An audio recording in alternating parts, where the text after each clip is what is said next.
As an actor, I am fascinated with stories. It's amazing that something like this still exists. And Singapore is a perfect source for this. Whoa! What surprises does it hide? Or mysteries to answer? Oh. Join me, Adrian, as I go on a journey to explore and unravel Singapore's secrets, here on History Mysteries.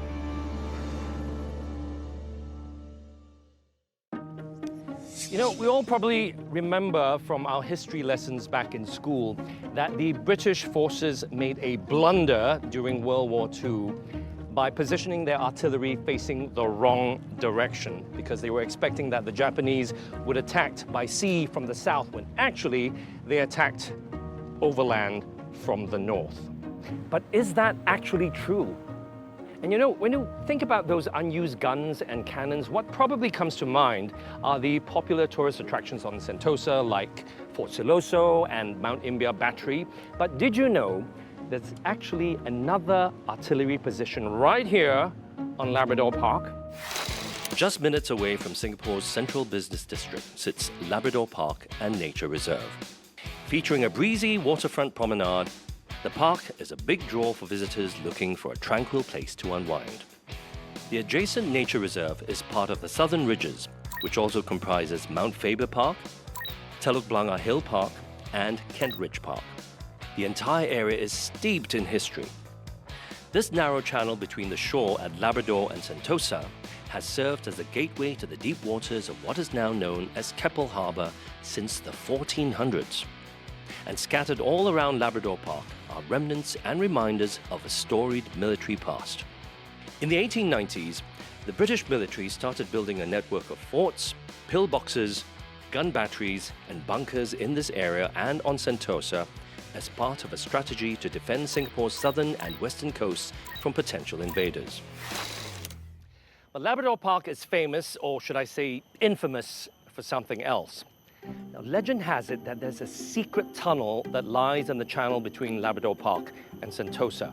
Now, for decades, it's been speculated that this tunnel existed in order to transport goods between the two forts and also served as an escape route for the British forces in case one of the forts fell. So, is there any truth to this rumor that Labrador Park and Sentosa is connected by a secret tunnel? So tell me, have you heard of any rumors of a secret tunnel that links Labrador Park with Sentosa? Oh, no, I've not heard of any secret tunnels that links Labrador to Sentosa. Yeah, I've heard something about a tunnel, even though I don't exactly know where is it. I heard from my friends, so there's a bulk tunnel here to Labrador Park Tunnel or something like that. Is it like some military hideout? Is it? It could be. What have you heard? I just know that Labrador Park was part of like the World War II, one of their locations. I'm not very sure. I know of like tunnels that existed, and yeah, if you walk in up the hill, you'll actually see tunnels and like graveyards, etc. But I'm not sure that it actually links to Sentosa. To solve this age-old mystery of a tunnel built between Labrador Park and Sentosa, we call on an expert.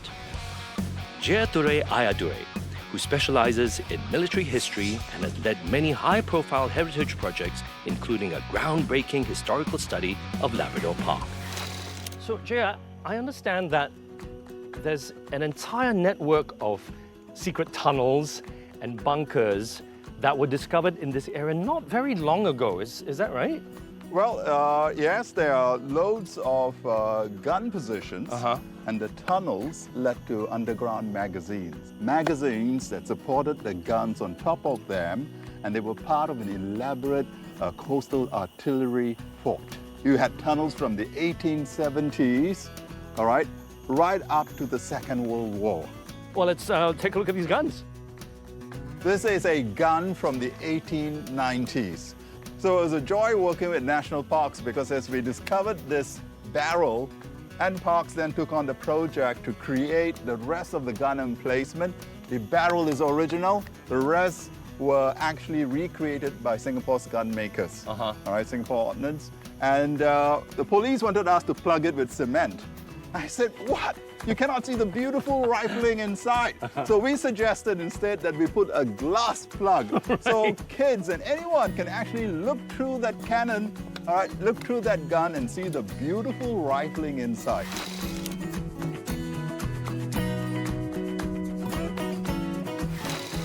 The rifling that would help you project accurately the shell to hit against an enemy ship.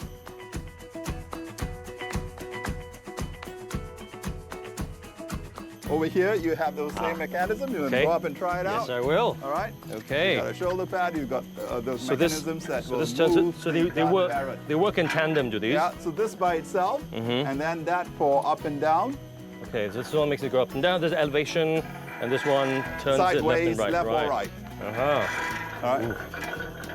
So these were the mechanisms that would help you move the guns. You know, and so beautiful machinery. Absolutely. To bring history alive. Absolutely. But we talked about the underground magazines. Yes. Well, let me show you an entrance to one. Fantastic. All right.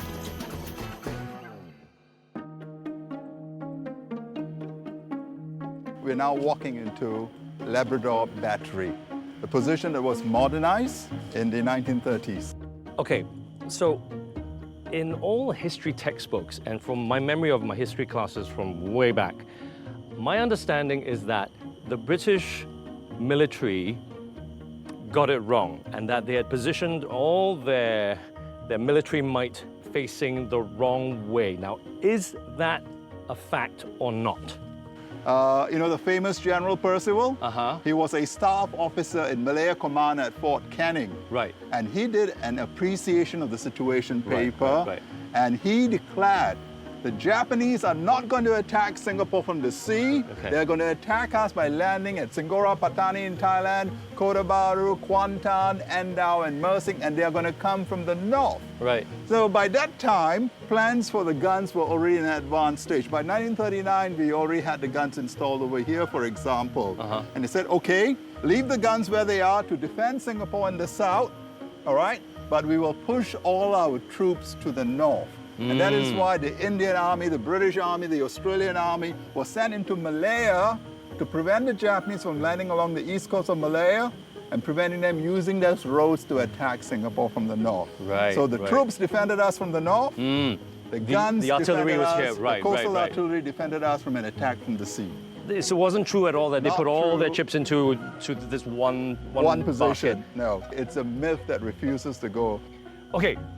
Wow, okay, a lot of information right here, but I still want to know about this secret tunnel, Jaya. All right, we will go and see, all right, and discover the story behind the secret tunnels to Sentosa. Yes, please. All right? Now, let's do it. Go.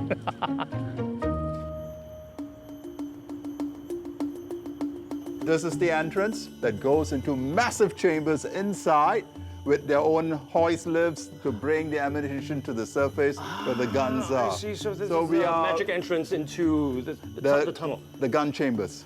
Okay, so Jaya, is this the fabled secret tunnel that links Labrador Park to Sentosa? Well, I'll share a little bit about that for you later.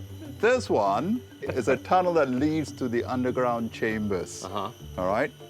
So this is the entrance to that long tunnel that goes into the chambers deep inside, the massive chambers inside. You would have had a long track that would allow you to roll the ammunition along the floor. And then as you go in, if someone else is coming out, there was actually a lay-by because it's long enough. Right, like a hard shoulder, right. So you've got to go to the hard shoulder, let the guy go past, and then continue inwards. It looks really deep. My torch is not doing anything to illuminate. Because that's this how deep darkness. it is. And when you go in, it breaks out into two sections, on your right and your left, for massive rooms on your right and left, and then hoist areas to bring the ammunition to the surface at the top. You've been Several times. in there several times. When did they close this up? Around the early 2000s. Right. And were people allowed to come in before? Initially they were. And then there was questions about safety and Right. all that, and then they decided to close down. Okay, now Jerry, you've been teasing about this secret tunnel business. All this while, I insist that you tell me whether it exists or not right now. Well, you know, there is no tunnel through here to Sentosa. Okay, this is not And I know there's been so much Yes. talk about this. And, you know, it's so interesting how once a legend comes up, it takes a long time to be put down. Are you going to show this? I'm going to show okay, it to you. okay, We'll let's go go, down to the please. sea, Okay, all right? let's do it. Okay, okay, Jaya. Now this is what we've been talking about. Okay, now I saw a video of these two youths exploring this area and discovering this, and they went inside, and from what they could see, the path actually branches off into two directions. One going up and one going down? Yes, correct, yes. Okay. You are suggesting that what the boys discovered was the tunnel from Labrador, all right, and the battery position at the top of the hill, to Sentosa over there where Fort Siloso is. But imagine how expensive it would have been to build that, going deep down. And the reason why Keppel was chosen was because it was a deep water harbor, so you could go really deep, then cutting across, then getting out there. And what purpose would it have served? Because it could have easily gone very cheaply between these two positions. So this was an interesting hypothesis. Right. And so we did a lot of research on that actually, because we kept hearing that story. Yeah.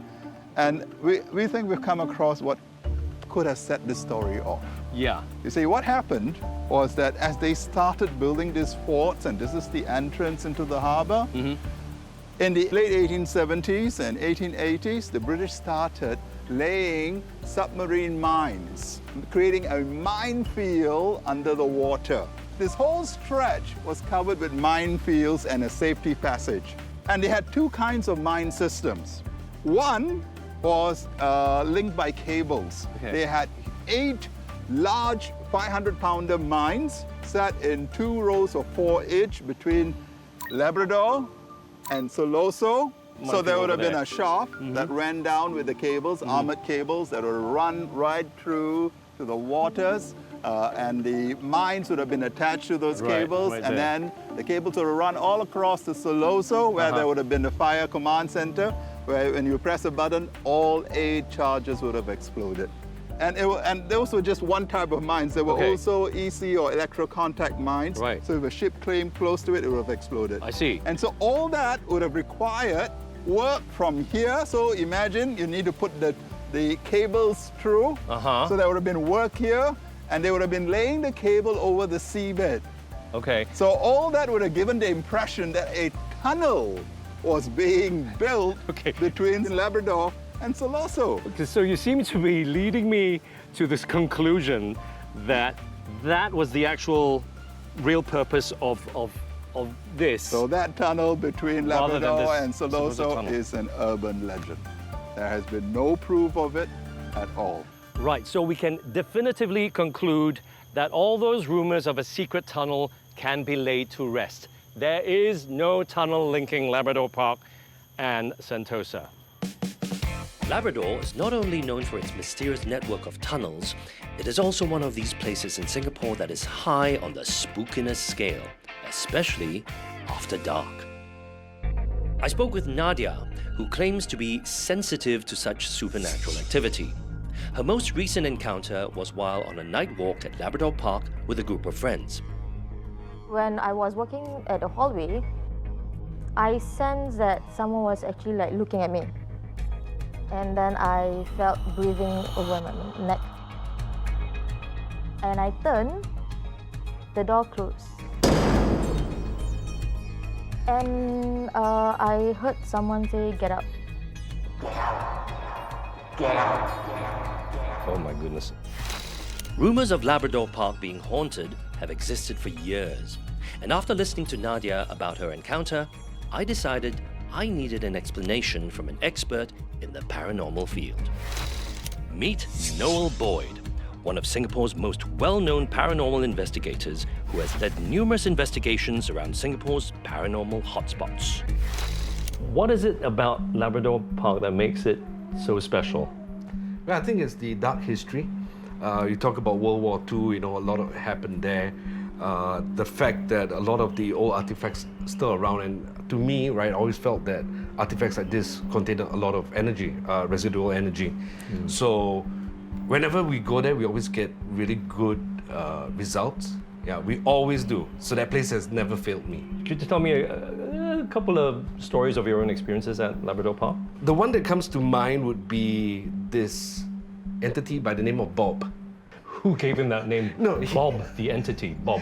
So we have this device here called the spirit box, right? So it either runs on the AM or FM band. So we use the AM band because we don't have a lot of radio stations on AM. So you can adjust the speed, and then you start asking questions. If the entity wants to speak to you, it speaks to you through this.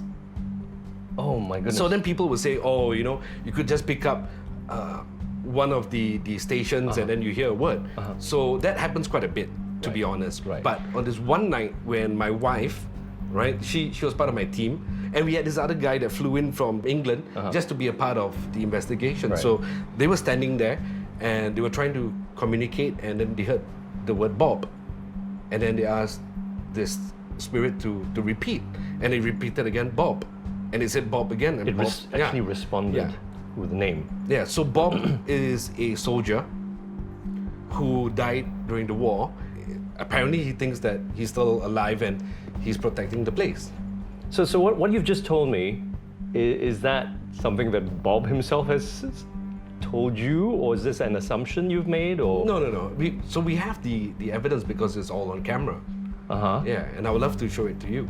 Let me show you this portion of the clip that we have. Your name?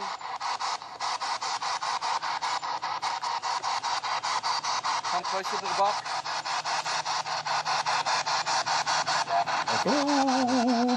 That's the first one. Can you please tell us your name?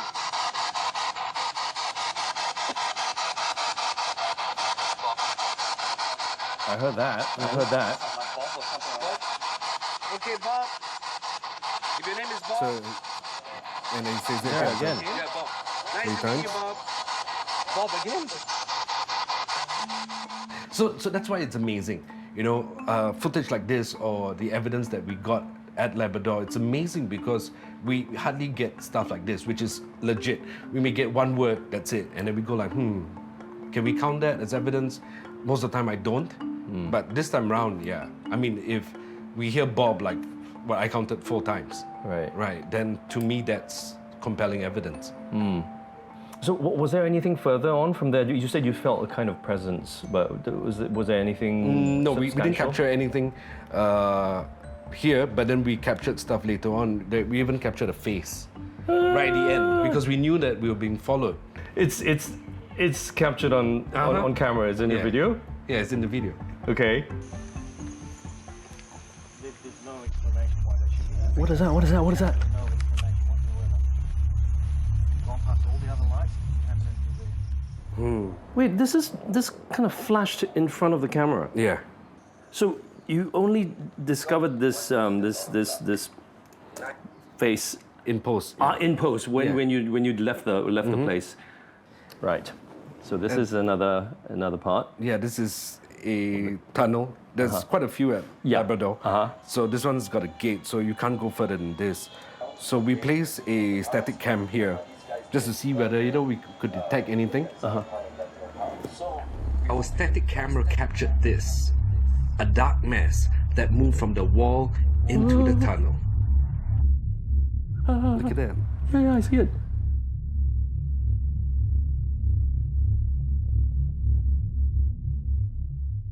I mean, the tunnel looks creepy as hell anyway. I mean, really, it's the stuff of kind of horror movie nightmares.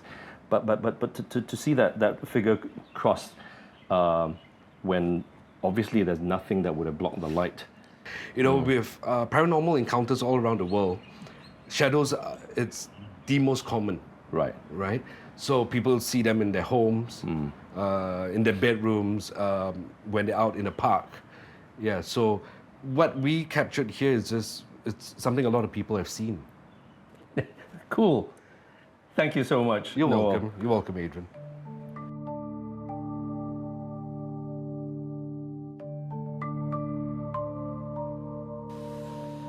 Well, I guess the only way to find out if Labrador Park is as scary as some people make it out to be is to come here at night and experience it for myself, which is what we're going to do right now. Ooh.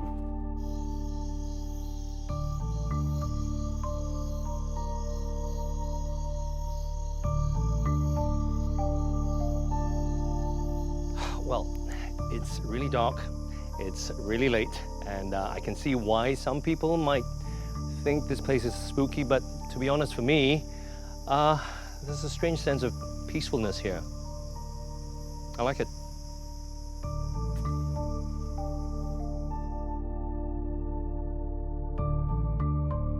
Well, the next time someone says that Singapore is boring, I would suggest that they pay a visit to Labrador Park. Now, I came here to unravel the mystery of this legendary tunnel that connects Labrador Park with Sentosa, but are leaving with a much deeper understanding of the rich maritime and military history of one of Singapore's most important heritage sites. See you on the next episode of History Mysteries.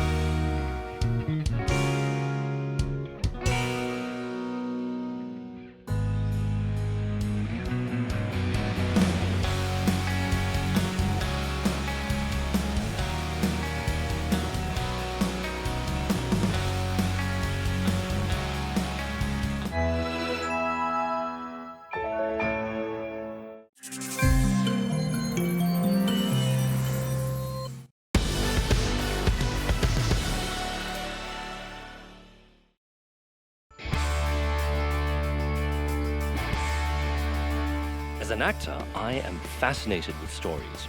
It's amazing that something like this still exists. And Singapore is a perfect source for this. Whoa! What surprises does it hide? Or mysteries to answer? Oh. Join me, Adrian, as I go on a journey to explore and unravel Singapore's secrets. Here on History Mysteries. When you talk about a train in Singapore, what is likely to pop into your head is an MRT train. And even for those of you who are of a certain vintage, shall we say, you're probably only able to remember the Tanjong Pagar railway station and also identify this green corridor that is leading off from the Bukit Timah railway station. But for those of you in the know, and those of you who enjoy trekking around Singapore, you'll probably be able to identify the rail corridor that leads from Woodlands in the north to Tanjong Pagar in the south. But did you know there was once a Singapore government railway that served many areas in Singapore? So why were these railways built? Where were the stations? Where were the tracks? And are there any remnants of these tracks left? Well, I'm certainly no expert, so I'm bringing one in. Meet Jerome Lim, whose blog, The Long and Winding Road, which he started in 2008, documents old buildings and historical sites in Singapore. So Jerome, can you tell me about the Bukit Timah railway station? Bukit Timah railway station was actually operational until 2011. So it was, a kind of a halfway point between Tanjong Pagar and Johor Bahru. And because, it was, we had a single railway track, what that meant was that one train could only be on the track at any one point in time. It was like it was strictly a one-way railway track, but you could actually go either way at one time, obviously. Only at one time, yes. Okay. And Bukit Timah was actually where this exchange of what they call authority was given. So, it involved handing a key token to the train driver to give him authority to use this stretch of the track down to Tanjong Pagar or up to Johor Bahru. So, what's the history behind the station, though? Well, the station was actually built way back in 1932. It was part of this railway. It was actually functioning as a physical station for passengers before that. I guess, that this was in days where we didn't have border control, so Okay. you could just kind of stop anywhere and everywhere along the lines, so to speak. So originally there was a railway that only served Singapore, and later that was extended or linked up with the railway in Malaysia. And we had this through railway that started in Singapore and ended up way up north. From what I hear, there were trains running already even within Singapore before 1932. Is that right? You're right. You're right. But this wasn't part of it. Oh. So there were actually trains running from around 1903 that went from Singapore Station all the way to Woodlands. So when the Bukit Timah railway station was eventually built, was it to serve these existing lines? It wasn't built to serve that existing line. So that existing line had another Bukit Timah railway station. This was actually put here in 1932 as part of a realignment of the railway line. Oh, okay. So the original one is somewhere else nearby? It is somewhere else nearby. It's not very far away. Okay. Are there still any remnants of the track from the original one? Unfortunately not. Oh. There's nothing left. But we can probably find where the location is, or look for where the location is. Okay. Shall we do that? Yeah, why not? Okay. Let's go. Let's go. Shall we take a train?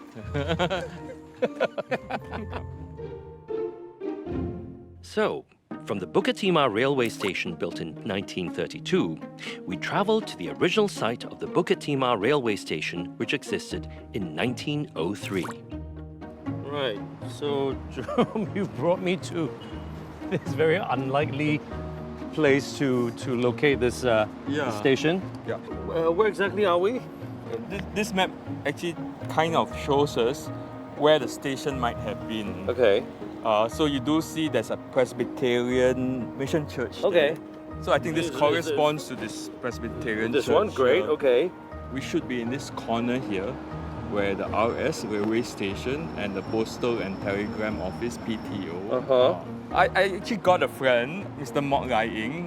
He's a cartographer. Okay. So he very kindly, superimposed a map of today onto a map, this 1920s map. And it does kind of confirm that Shell station. Oh my goodness. Was the railway station. Wow. So and it was just one of several railway stations along this line? Yeah, you're right.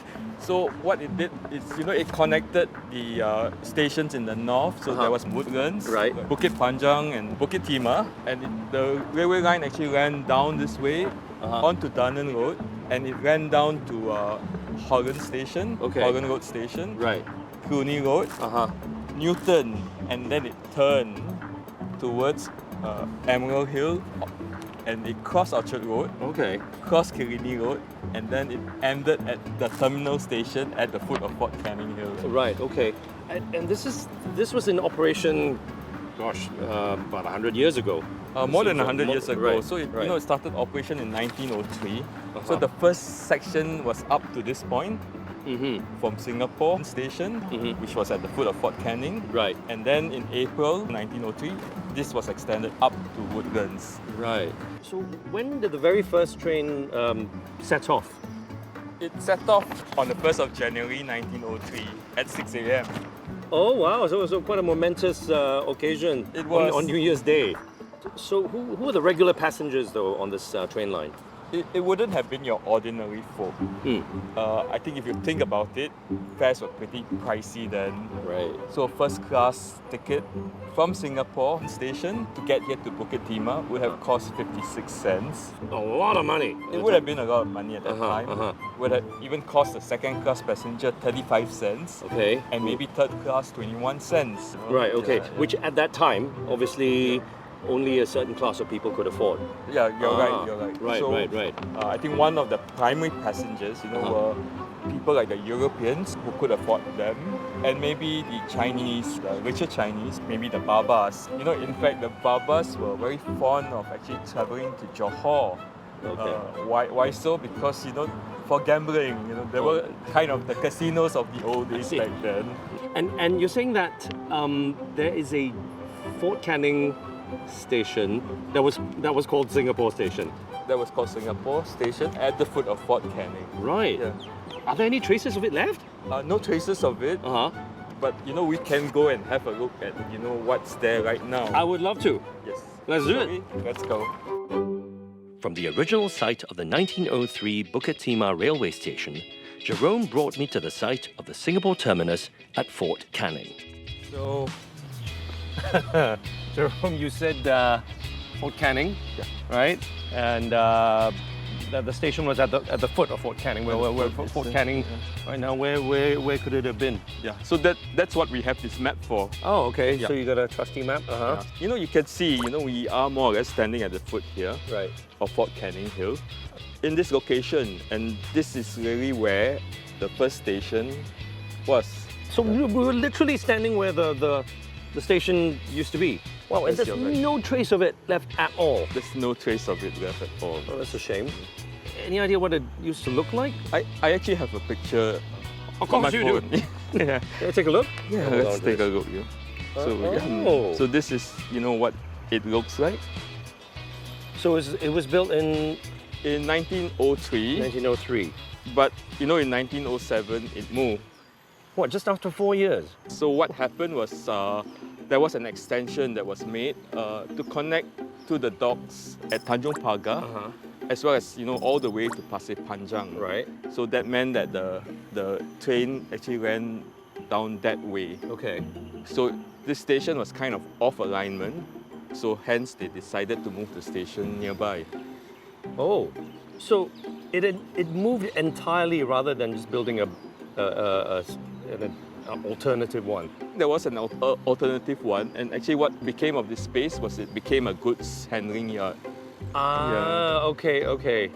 So the structure remained, but it was repurposed as goods handling. Yep. But the station itself was moved somewhere else. Somewhere else, yes. Somewhere far away? It's very close by. Oh, thank goodness for that.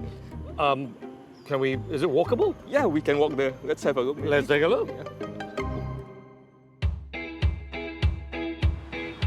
Yeah. So Adrian is the area where the station moved to. So the tracks ran down from that direction across the Singapore River to People's Park and to the docks. So when it moved here, it was called Tank Road Station. The first station master, his house was just here, and that house is still around. Oh, really? Yeah. Where is it? So it's in that direction. It's a national monument now. It's the house of Tan Yok Mi. So it was a old Chinese merchant's house, which was bought over for use by the station master, but for a very short while, from 1903 when Singapore Station was there until the station moved here in 1907. Right. So are there any remnants of the track left at all? No, not here, not the tracks. But we can go over to maybe the Duxton Road area. Okay. Where we can actually see, where the train passed through, and we can actually make out where the corridor it ran through was. So let's go to this Duxton area then. Sure, let's go. Okay, let's go. I love this part of Singapore, I have to say. You do? I'm in the middle of the kind of hustle and bustle. There's this kind of oasis here of green. Actually, it's very unusual. Yeah, it is unusual. Officially a park? It is a park. So in fact, this whole corridor that goes under that bridge, that was part of the railway. Oh, so the track kind of ran down this way under this bridge? Oh, so this bridge is original? This bridge is actually original. It was part of that whole effort to extend the railway towards the docks and to Pasir Panjang from Tank Road Station. It ran past People's Park, ran down this way, and then there was a station at Borneo Wharf. So this was an extension made in 1907. Right. So remember the shift of the station to Tank Road? Okay. So this was to facilitate this, extension, which went all the way to Pasir Panjang. So how long was this operational for? This was operational for a very short while because, one of the things was it's passing through a very busy part of the city. Right. It was quite residential around here. It was quite residential. It was a mix. But there were many complaints about noise, and hence, it operated maybe for a year or two before being shut down. And so after a year, they shifted? No, they stopped just operating? stopped operating. Oh, I see. So there's no track to speak of that I can see. There's no track, but since you're so interested in, looking for tracks, I can bring you to the Jurong line, where we can actually see, what's Singapore's industrial line? The Jurong line. It's a separate line. It's a separate line. And we can see, another set, maybe we can find some tracks and some other, railway paraphernalia there. Promise? I promise. Okay, where? Which way? This way. Anyway, we have to take a train? Yes.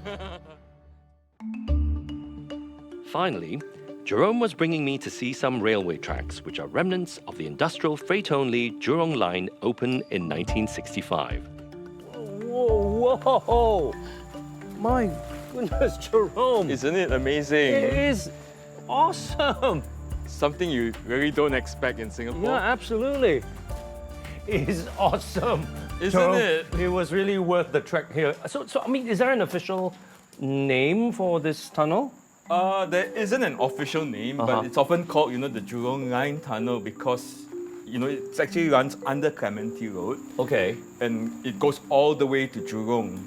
Oh, so was this a separate line that was an offshoot from the original? So it's an offshoot from the main line, came from Bukit Timah station, and turned west. That led all the way to Jurong. When was it constructed? It was constructed in the 60s. To be precise, 1965 it opened. Right. And the whole idea was to connect Bukit Timah with the west. So the west was where Jurong Industrial Estate was being built. Was it heavily used? You can find newspaper reports, for example, that talk about volume being very light, not up to what was expected. Oh, so it was expected that this was going to be quite a busy. It busy was, track. yes, it was. But it wasn't. It wasn't. So I think one of the things that happened was there was development of roads, and I think our roads served us very well. Yeah. And by the 70s, we had expressways being built, and that I think kind of took the load off this line because it was more efficient maybe to transport goods by lorries and things like that. Yeah. So when did it become disused? So it was used maybe up to the early 1990s, and then it was kind of decommissioned. And what we're looking at right now with this kind of corrugated iron wall is that original, or it's been upgraded over the years? Okay, so it's been replaced. I think one of the plans was to kind of preserve this rail tunnel, just to remember the industrial line. Okay, so you're saying that this actually extends to Jurong? To Jurong, yes. So can you give me an idea of the actual route of this railway line? Yeah, so we're standing now under Clementi Road. So from here, it heads west. So it heads towards Sunset Way. There's a bridge over Sunset Way, and then another long bridge over the Ulu Pandan Canal, and then it turns towards Jurong East. So in fact, there is a kind of a tunnel also under the AYE. Oh. That leads to Teban Gardens. It goes past Teban Gardens, across Penjuru Road, across the Jurong River, and this goes west. So the main line ends up somewhere in Shipyard Road. Wow, you know your railway tracks. Yeah, so I actually traced the tracks. Right, light rail, this guy. Light rail, yes. So are there any remnants of this at Jurong? Last time I checked, yes. Shall we go and take a look? Let's go. Yes.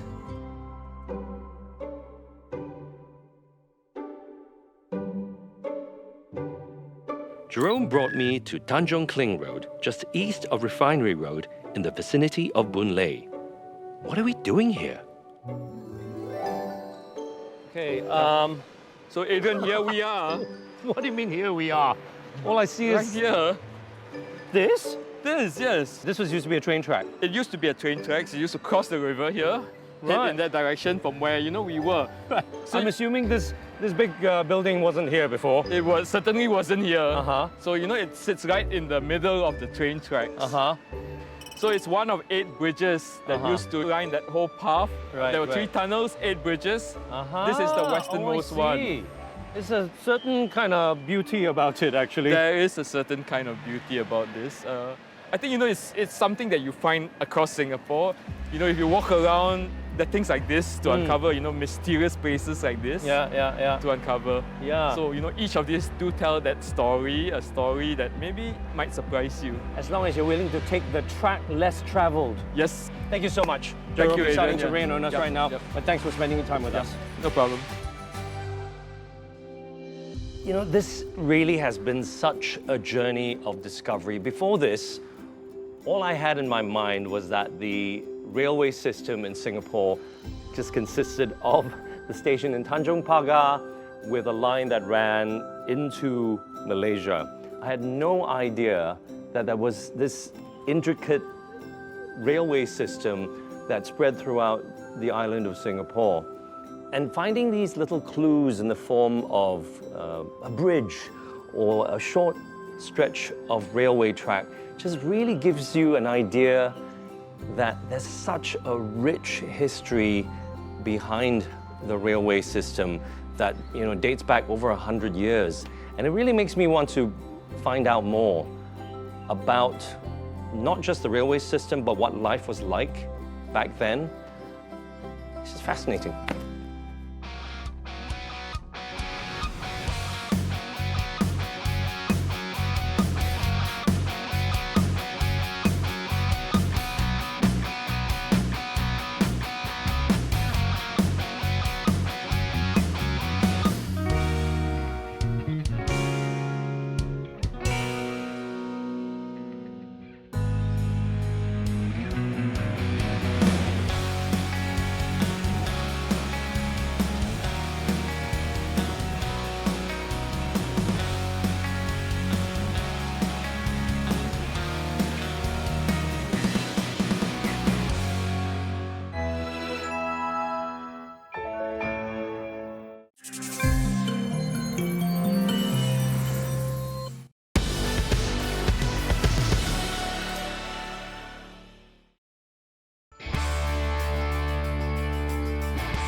As an actor, I am fascinated with stories. It's amazing that something like this still exists. And Singapore is a perfect source for this. Whoa! What surprises does it hide? Or mysteries to answer? Join me, Adrian, as I go on a journey to explore and unravel Singapore's secrets. Here on History Mysteries. I'm heading to an island which was home to Europeans as far back as 1825. It also houses one of Singapore's biggest oddities and mysteries. What am I talking about? It's Pulau Ubin.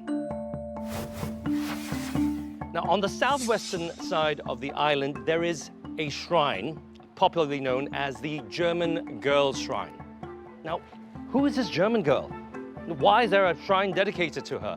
And what does she have to do with the fact that annually hundreds of people, including visitors from all over the world, visit this shrine with offerings of fruit, alcohol, and even cosmetics?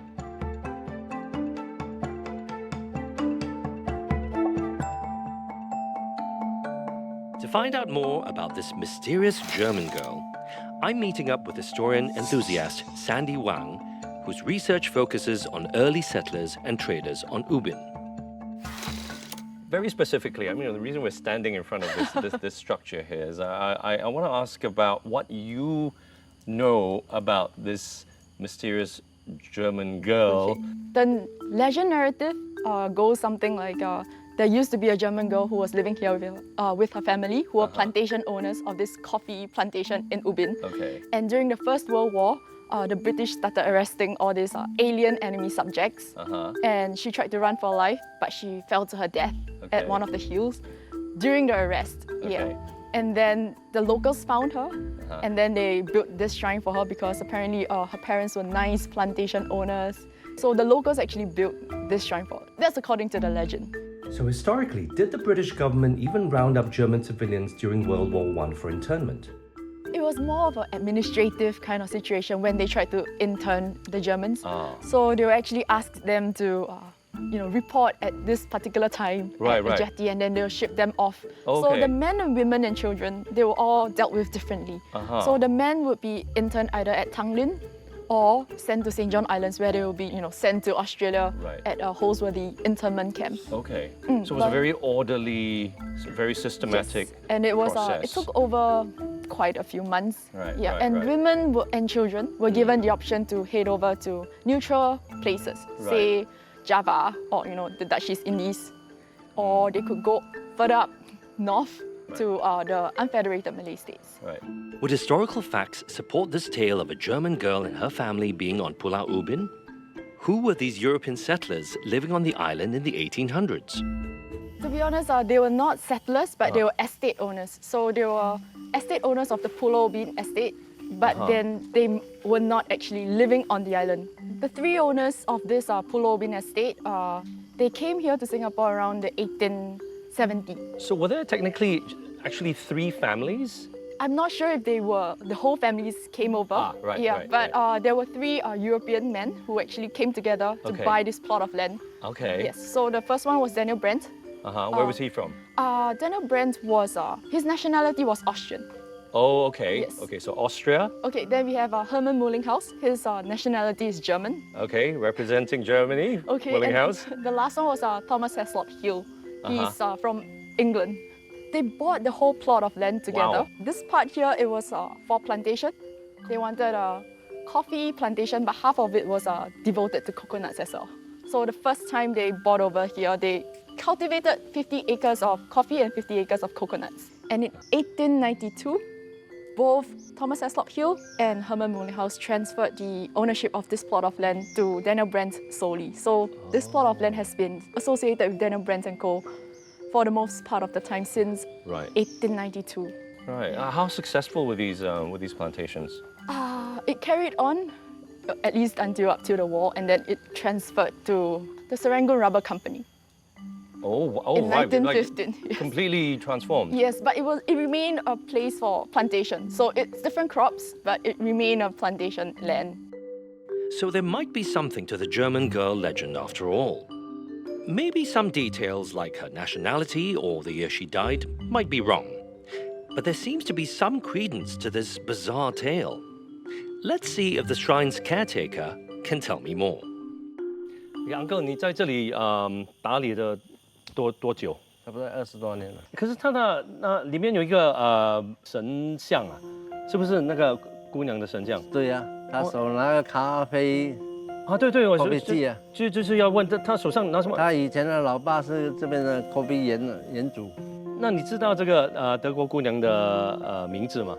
不知道。不知道。她姓什么也不知道。不知道。那这个庙的名字是什么？什么我听过是那杜那杜姑娘。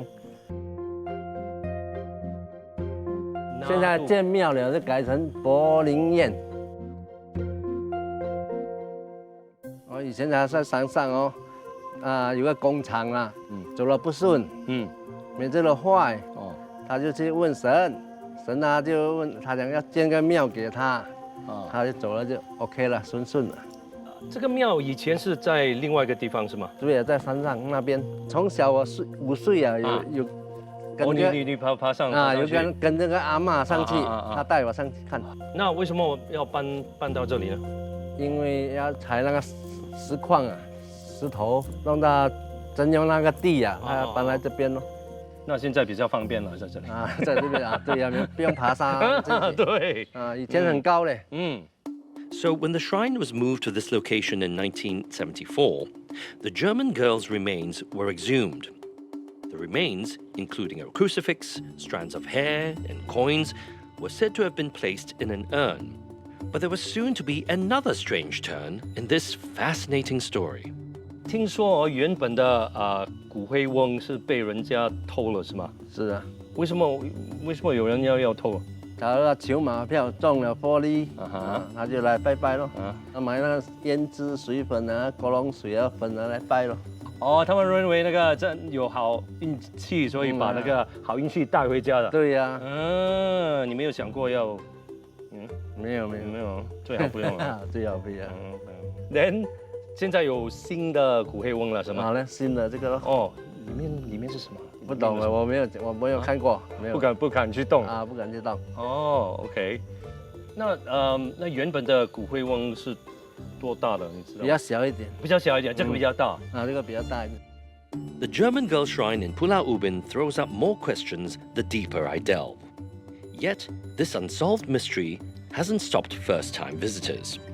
This particular shrine actually caught my attention. It's like, I've been here like 20 over years ago, but I didn't know about this shrine.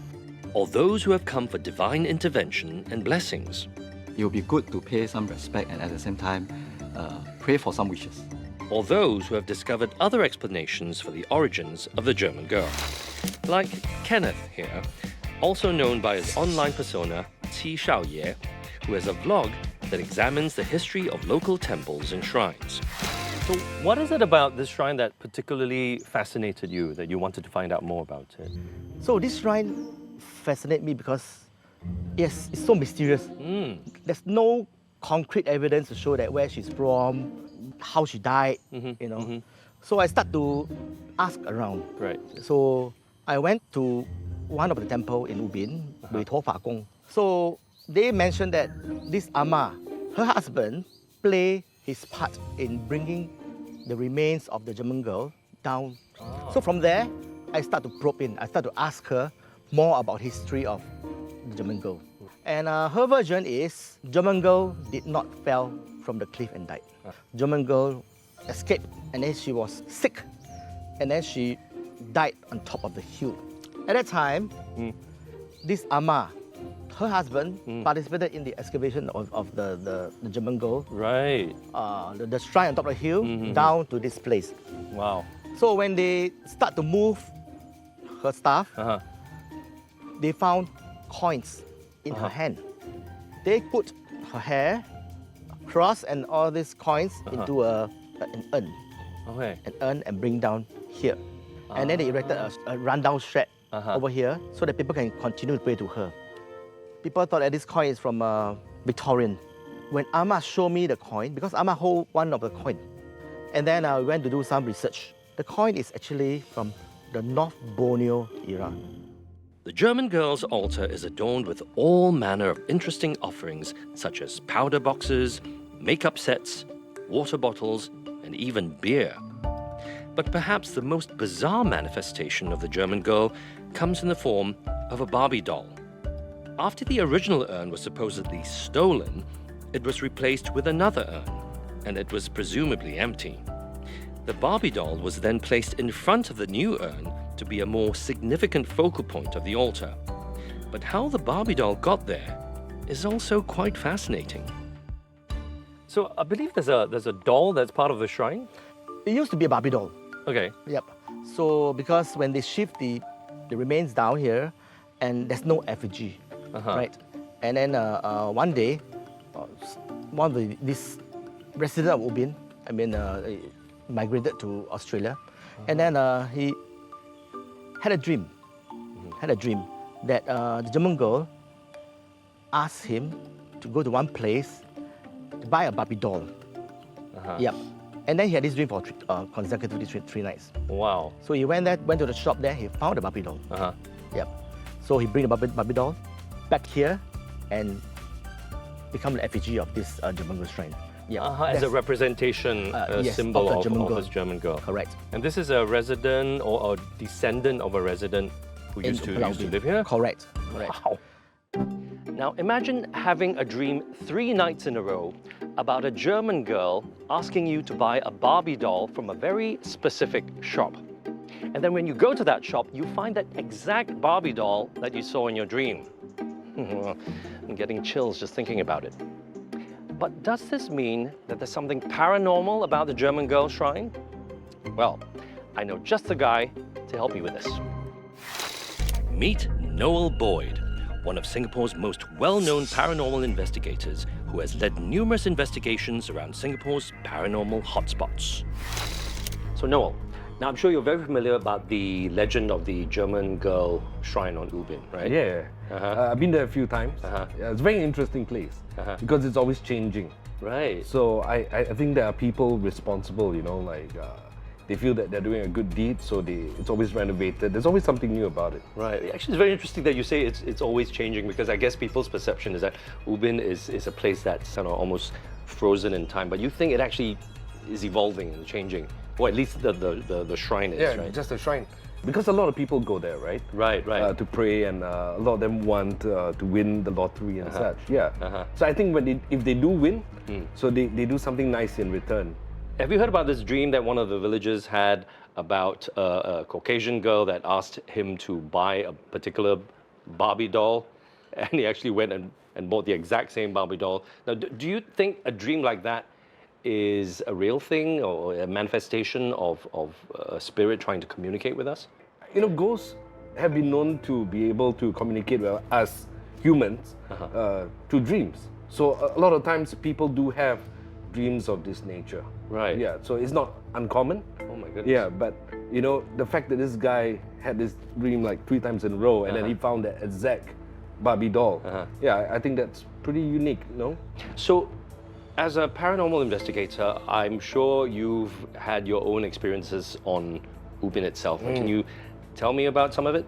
Yeah, I mean, throughout Ubin, but the one at the shrine was unique, because whenever we asked a question, the response was almost immediate. So we ask questions like, do you want us to stay? And then, you know, we get an immediate response either on the K2 meter or the Ghost Meter Pro. Yeah, but I don't know if it's the German girl that's haunting the area or a fire that happened many years ago. Right? I think in the 60s or 70s there was an opera show, a Chinese opera show, and then there was a huge fire. Wow. So a few people died. So I don't know whether it's them that's haunting the area or the German girl. Wow. So do you have anything to actually show me from your investigations? Yeah, of course. Okay. Yeah, so let's take a look. Oh, okay. Okay, so here we are. And we are at the shrine. Here, this is the K2 meter.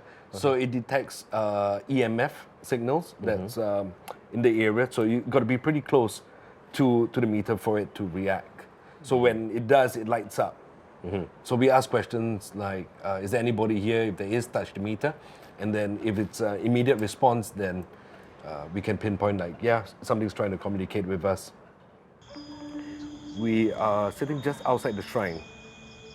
Is there anyone here?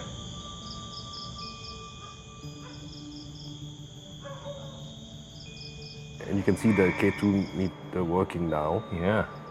And there's nobody around us. Oh my goodness. And then it was at a certain point where the dogs started howling as well.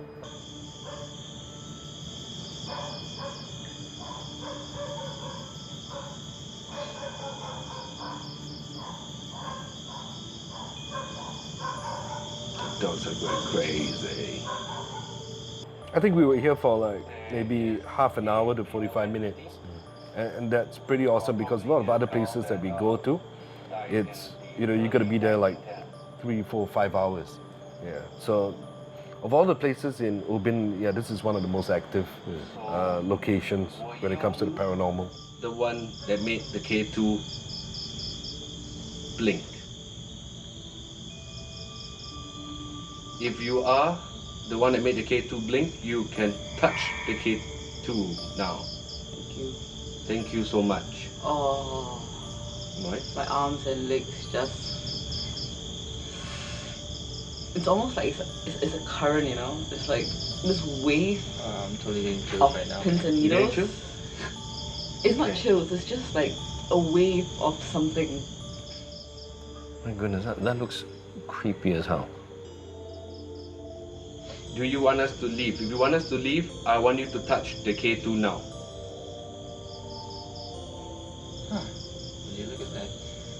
Do you want us to stay? If you want us to stay, I want you to touch the K2 now. Touch the... Ooh, Okay? Straight away. That was very clear. Yeah. And I think at this point, everyone's feeling uneasy. Like, you know that something or someone is near us. Yeah. I'll run if I see a really big squirrel. Oh my goodness. Okay, that sounded like laughter to me as well. I'll run if I see a really big squirrel. So at the back of us is the shrine, but everyone thinks, right? All three of us at that point in time, we felt that there was something in front of us. Right. Right, yeah. Ooh, there again.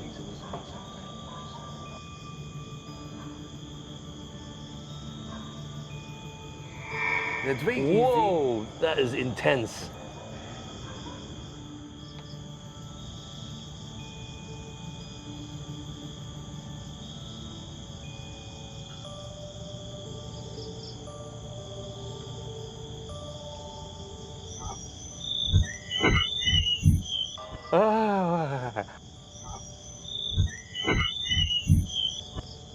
Okay, do you think that was a German girl manifesting herself? A part of me wants to say yes, it's a German girl, but I feel that it's the ghost from the Chinese opera, you know, the fire I told you about? Yeah, especially because the voice that we captured at the end, to me, it's a male. Right. Yeah. So I think that is not the German girl that's haunting the area, it's the ghost from the Chinese opera. Well, I think you should go and investigate some more for a definitive answer. You know what would be good if you follow me? That's a brilliant idea, right? Although Noel has experienced some paranormal activity at the German Girl Shrine, that's not to say that it's haunted. Personally, I'm not going to stay overnight at Pulau Ubin just to prove it either way. I say, live and let live. On the flip side, my trip to Pulau Ubin has raised more questions than answers because there really is no tangible proof that this German girl really existed. I mean, no one knows who she was or what her name was. But what we do know is that over the years, this shrine has become a pilgrimage point for many from all over. Personally, I think that someone should open a coffee joint right next to the shrine so you can have a cuppa and a story to tell. I'm Adrian Pang, and this is History Mysteries.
As an actor, I am fascinated with stories.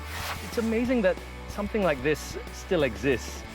And Singapore is a perfect source for this. Whoa! What surprises does it hide?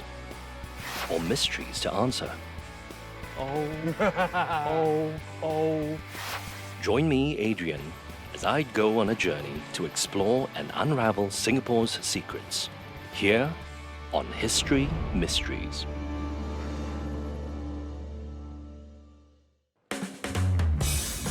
You know, I very often hear fellow Singaporeans griping about how boring Singapore is, how everything's so touristy, how all our attractions are so fake, and that there's nothing new to explore anymore. Well, I think that there are still hidden gems to be found, but only if you're willing to take the road less traveled. Tiong Bahru has come a long way from its humble roots. Now a home to hipster cafes and indie boutiques, Tiong Bahru has upped its cool factor tremendously. In 1939, it was debated that shelters should be built around population centres such as Chinatown. But the governor at the time, Sir Shenton Thomas, argued that it was impractical as the risk of enemy bombers getting through Singapore's defences were low. After much pressure from the public, an air raid shelter was finally built in Tiong Bahru. And I'm here to meet Mei Hui, a volunteer at My Community, who leads 20 different heritage walks in Singapore, including the one for Tiong Bahru Air Raid Shelter. So Mei, we're right in the middle of Tiong Bahru, and it is amazing that We are standing outside an air raid shelter in the middle of this residential area. Can you tell me a little bit about this place? Where we are standing now is actually, this block is actually built in 1939, but it was actually supposed to be planned for playgrounds, motor garages, but now it's been converted into an air raid shelter. So, how many people can this air raid shelter actually accommodate? We only can accommodate up to 1,600 people, and it's a size of 13 5-room HDB flats. Amazing. Were there many other air raid shelters all around Singapore? Not that I know of, but this one remained intact and is Right. under the charge of National Heritage Board now. So it's been well taken care. Yes. Can we take a look? Sure, why not? Fantastic, please. Hello. Welcome, Adrian, to the air raid shelter. Come, Whoa. let's take a look. Okay. And for a start, can you see the old and the new pipes? But I'm going to show you a very interesting room. Right, Adrian, come, let's take a look at this, one of the rooms. Spacious. Yeah, and who do you think it's for? Well, take a look at this. What is it? What do you think ARP stands for? Oh, it was reserved for ARP Yes, wardens' that's Air families. Raid Precaution Warden. And Air their raid families. precaution wardens. Oh, not just the wardens themselves, but their Yeah, families their as families well. as well. Were... When the siren went off, they'll be here. And take a look, it's written in Chinese as well. Right. Wow, a bit stuffy in here, don't you think? Well, let me show you the air conditioning then. There's air conditioning. Oh, let's take a look. Fantastic. I'm buying it. Come, let's take a look. Where? Wow. Okay. Oh. Ooh. Do you feel cooler now? I do actually. Yeah, That's so strange. just look up there, see what you see. Oh, wow. Yeah, Okay. that's the ventilation. Oh, I see. And then it goes all the way up to the roof, it Yes. seems. I see. Okay, so this cools down the place. Yes, that's right. Provides some ventilation, some air. I Yeah, see. that's right. Very good thinking. So this is just like one room of many, is that correct? Yes, that's right. We're going to explore. Fantastic. Let's go this way. Lead the way. And do you see something on the floor? Oh, okay. Yeah, there's one a of little them? kind of indentation here. Yes. Oh, okay. Yeah, What is so that? that's actually for the ladder, because where you see is the trapdoor. There are 4 such trapdoors, and when the siren went off, the people will actually come down here. Right, because strictly speaking, this is actually one level under the ground level, is that correct? Yes. All right, so that's upper level. Yes, that's right. Uh-huh. And once they are down, they'll come to this room where they will assemble.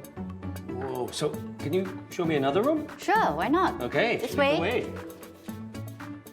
Okay, Adrian, let's take a look at these partitions which have been knocked down. This could possibly be a kitchen because of these things to hold the exhaust pipes. You see Oh, that? I see. Okay, Right, so yes. it's speculation that this might have been Yes. the kitchen. Yes. I see. And A this tiny little room one, here. yeah, tiny room. It could have been for storage of food when you Uh-huh. want to cook, All right, like a little kind of larder or Yes. something for foodstuffs. or a pantry. Wow. Okay, then come this way. Uh-huh. Right, Adrian, come this way. This is Uh-huh. one of the sick bays. As you can see, there's a window in front. Ah, okay, so especially for ventilation for the sick bays. Yeah, that's right. I hope you enjoyed. I did. It was certainly very enlightening, and this is such an important part of our history, and which contains still so many mysteries to be solved. I'm really curious about these structures that were used during World War II as military facilities. Now, are there more such structures in Singapore? I think it's time for a little research. A defensive military fortification designed to protect people and materials from falling bombs or other attacks is not just known as an air raid shelter, it's also called a bunker. Bunkers are mostly built underground and used extensively in World War II for weapons and storage facilities, and command and control centers. If I'm looking for hidden bunkers in Singapore that few are aware of, I'm going to need the help of someone who knows his way around our little island. And I think I've found just the guy. Meet Harry, an avid explorer of hidden places in Singapore. His passion for urban exploring started 6 years ago when he discovered his first hidden bunker.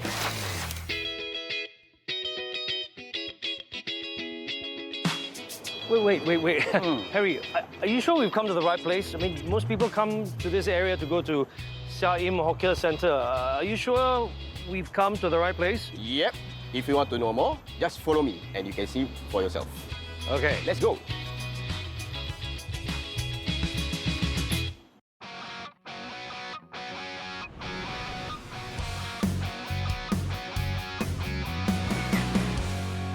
Oh my goodness. Okay, Adrian, here we are, the bunker. Whoa! And here it is all of a sudden. Yep. It looks tiny. At least the entrance is tiny. Is it a really small bunker? Yes. So we only have one entrance. When was it discovered?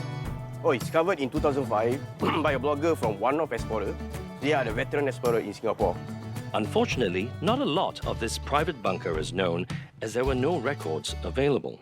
This bunker, right, very mysterious, even though it's a very small bunker. And there are a lot of theories about the bunker. If you see about the bricks, right, okay, it's like a Spanish type of architecture. A lot of people say it's a World War II POW. No. It is not even a British bunker. Oh. Because usually British love to usually put the date on every of their forts or bunkers or their barracks. So this is not. This is confirmed a private one. A private bunker? Yeah, a private bunker. I see, but it's not very big. If you go inside, it's 1 meter. Further in, is 2.5 meter tall. Oh, okay. So, Yes. so can we go in? Yes, you okay? You ready? Yeah, let's do it. I think, yeah, a torchlight is a good idea.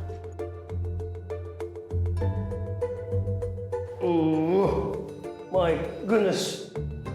This is it, is it? This is it. Yes, quite. It's a lot smaller than I thought it would be. Wow.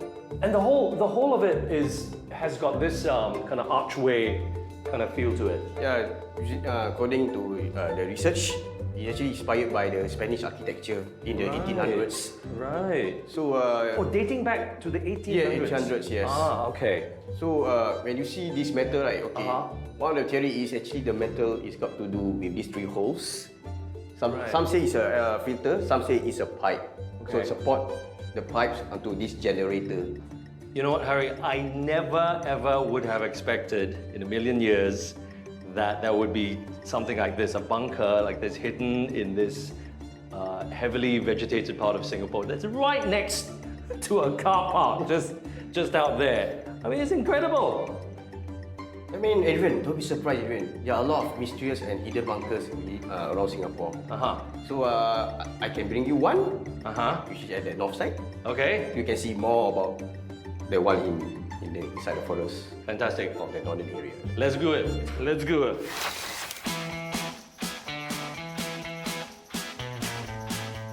I'm now on my way to explore a hidden bunker at Marsiling with my guide, Harry. It's not an easy trek, to say the least. We entered from Marsiling Crescent into the jungle. There was no trail to follow, and without Harry, I would have been lost without a clue. And we finally reached the entrance after more than an hour. Okay. Okay, we found the bunker already. Really? What are you talking about? Yeah, because I tell you what, it's a hidden bunker, right? There. Oh my God! Well, this is it? Yeah. You never see before? No, not like this. Well, honestly, this looks nothing like what I imagined it to be. Oh, okay. So, what was it used for? The British actually used from here to Sembawang as a naval base stop. So, inside, right, is actually a pipe of fuels connected to, right now, a waterfront. Because we usually also a naval dock.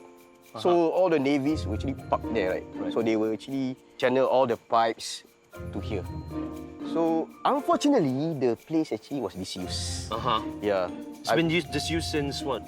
Since 1945. 1945, just after the war? Yeah. Right, so it's just been sitting there like this? So, no, the thing is, actually, after like 1960 plus, like 1968, right? So, the land was handed back to Singapore. Oh, okay. And then the Shell company actually took over. That's why when you walk, right, you can see the Shell station at the back. I see. Yeah, after that now, it become abandoned, become hidden. In 1990s, a Marsiling resident, he found it, and it become hidden bunker of Marsiling. Slowly. Yeah, I'll be very slow. It's quite slippery, yeah. So slowly, yeah. Ooh, yep, okay. Okay, this is nothing like what I expected, I have to say. Yep. These walls are very well maintained. It's like it's as if someone came here and gave it a paint job or something. So I mean, I'm wondering how did people used to get into the bunker? Before that, right? When we stand here, right? The door actually is just a normal entrance. Until a few years, right, the soil actually crumbled down and covered half of the circle. I see. I see. So now it's almost blocking. Yeah, it's almost blocking entrance. Actually. But before, there was no staircase or anything like that leading down here? No, there's no staircase. Actually, a normal soil. So Adrian, there's more down there. Yeah, we're going down underground. Oh my goodness! All right, I thought this was just a wall. There's more down there. Do you got torchlight? Because it's very pitch dark, no? Okay. I think I do. Yes, I do. Okay. All right, let's go. Right. Lead the way. All right, you're gonna lead the way. Let's go. Oh my goodness. Whoa. Yeah, slippery. Relax. If you slip, I'm not going any further. Oh. Wow, what kind of friend are you? So all this mud and water is just forming from this rain, just slipping through the entrances and all these little holes and all that in the walls. So there's obviously these pipes here, which have been here for decades. Yeah, for decades, yes. So these pipes are used to transport oil, is that correct? Okay, if you see behind, right, you can see a small hole of light, right? Right. Okay, we see the position of the pipe, right? Okay, it's just leading to the waterfront. Remember I said to you, before that is a naval dock? Right. Yeah, so it's actually lead to the naval dock itself. Oh, so the Navy ship, which is actually docked there, they will transfer all the oil, channel all the oil to the pipe all the way in there. Right. Yeah, so you remember the position there is actually Shell station. I see. Yes. Right. So it looks like this goes in another like 200 meters. Yes. You know, we've walked in about maybe 50. This goes in another like 200 meters or so, and every 10 meters there's a couple of these pipes. Yeah. So kind of servicing the Shell station over that side. I see literally a light at the end of the tunnel. Is that the exit? When you go to the back to the end, right? There's another two big rooms. But the thing is seal off. So you wouldn't advise us to go any further, right? Try not to, but at your own risk. Good advice. Yeah, good at your own advice. risk, Good advice. Yeah. Shall we get out? Careful, careful. Okay. Oh my goodness me. Okay, Adrian, how is it? Like, I have to say, I loved it. It was nothing like I was imagining, and it's a lot bigger than I actually thought it was going to be. But it's amazing that something like this still exists right here in Singapore. Then Harry has a surprise for me. Another forgotten bunker had recently been discovered. If I was interested in exploring it, I would need permission from the National Heritage Board. So I contacted the National Heritage Board, who arranged a meeting with Dr. John Kwok near Senoko Fishery Port. Dr. John Kwok was formerly an assistant director at the National Heritage Board. He helmed the research team that delved into the Attap Valley bunker's heritage and archaeology. Okay, so, Dr. John. Yes. Now, why is this bunker called the Attap Valley bunker? When I led the team to do the research in this site, we had to call it something. We just can't call it the bunker. It used to be when we had to come to this bunker, we used the Attap Valley Road, which is on the other side. And Attap Valley Road is most likely named after the hill next to it, which is called Attap Hill. So we decided just to call it Attap Valley Bunker, and somehow the name stuck. Oh, so you're partly responsible for in a way. In a way. Right. Is there an official name yes, for it now? This original name of this bunker was magazine number 4, because it was part of 7 other.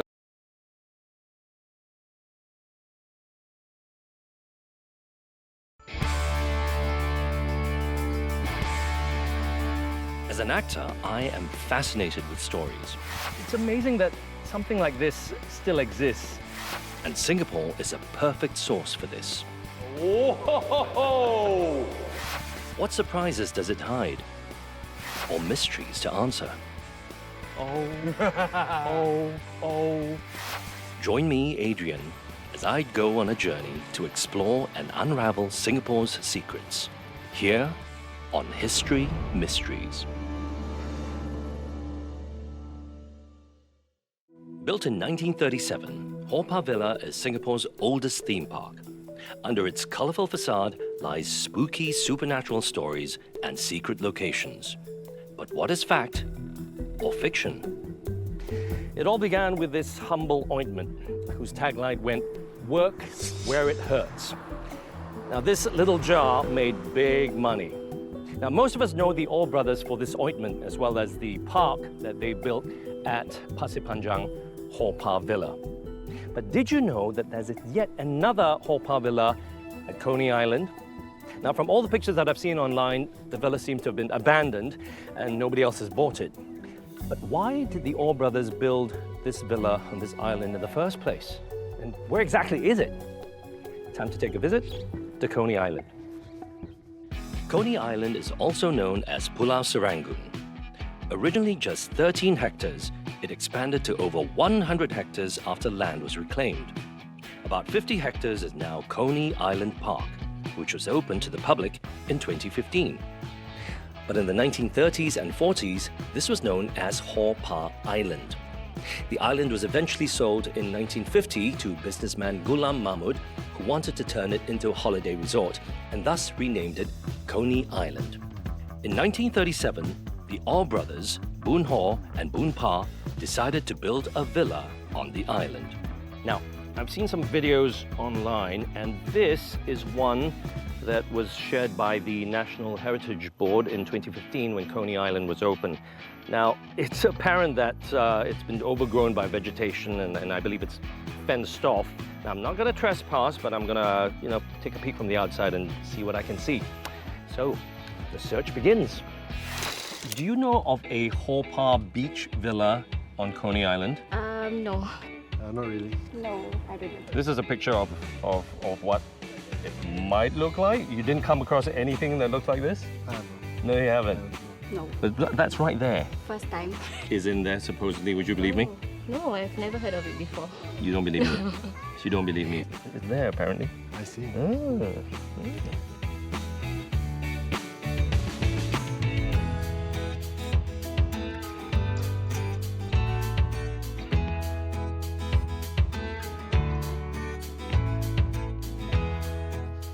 Okay, now I've explored a lot of the beach area, okay? Now this being called the Haw Par Beach Villa, you would think it's situated right next to the beach, but apparently not. One explanation might be that a lot of land reclamation has happened over the years, and that has made the villa a lot deeper inland now, so let's go look.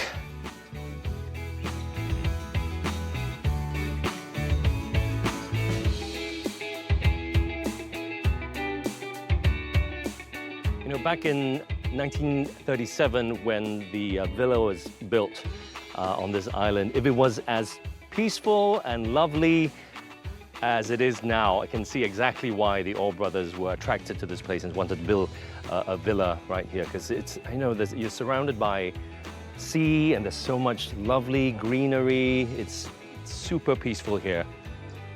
I want a villa here.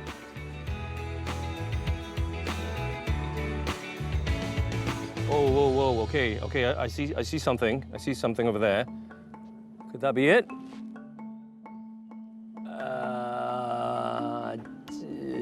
Don't think so.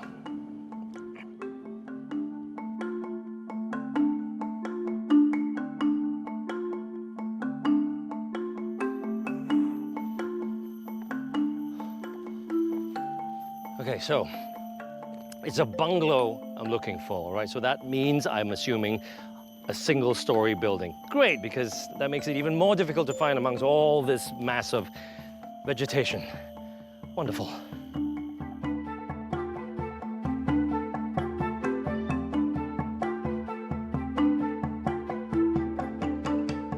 Well, we've searched high and low. We've spoken to a few people. They've never even heard of it, let alone seen this villa.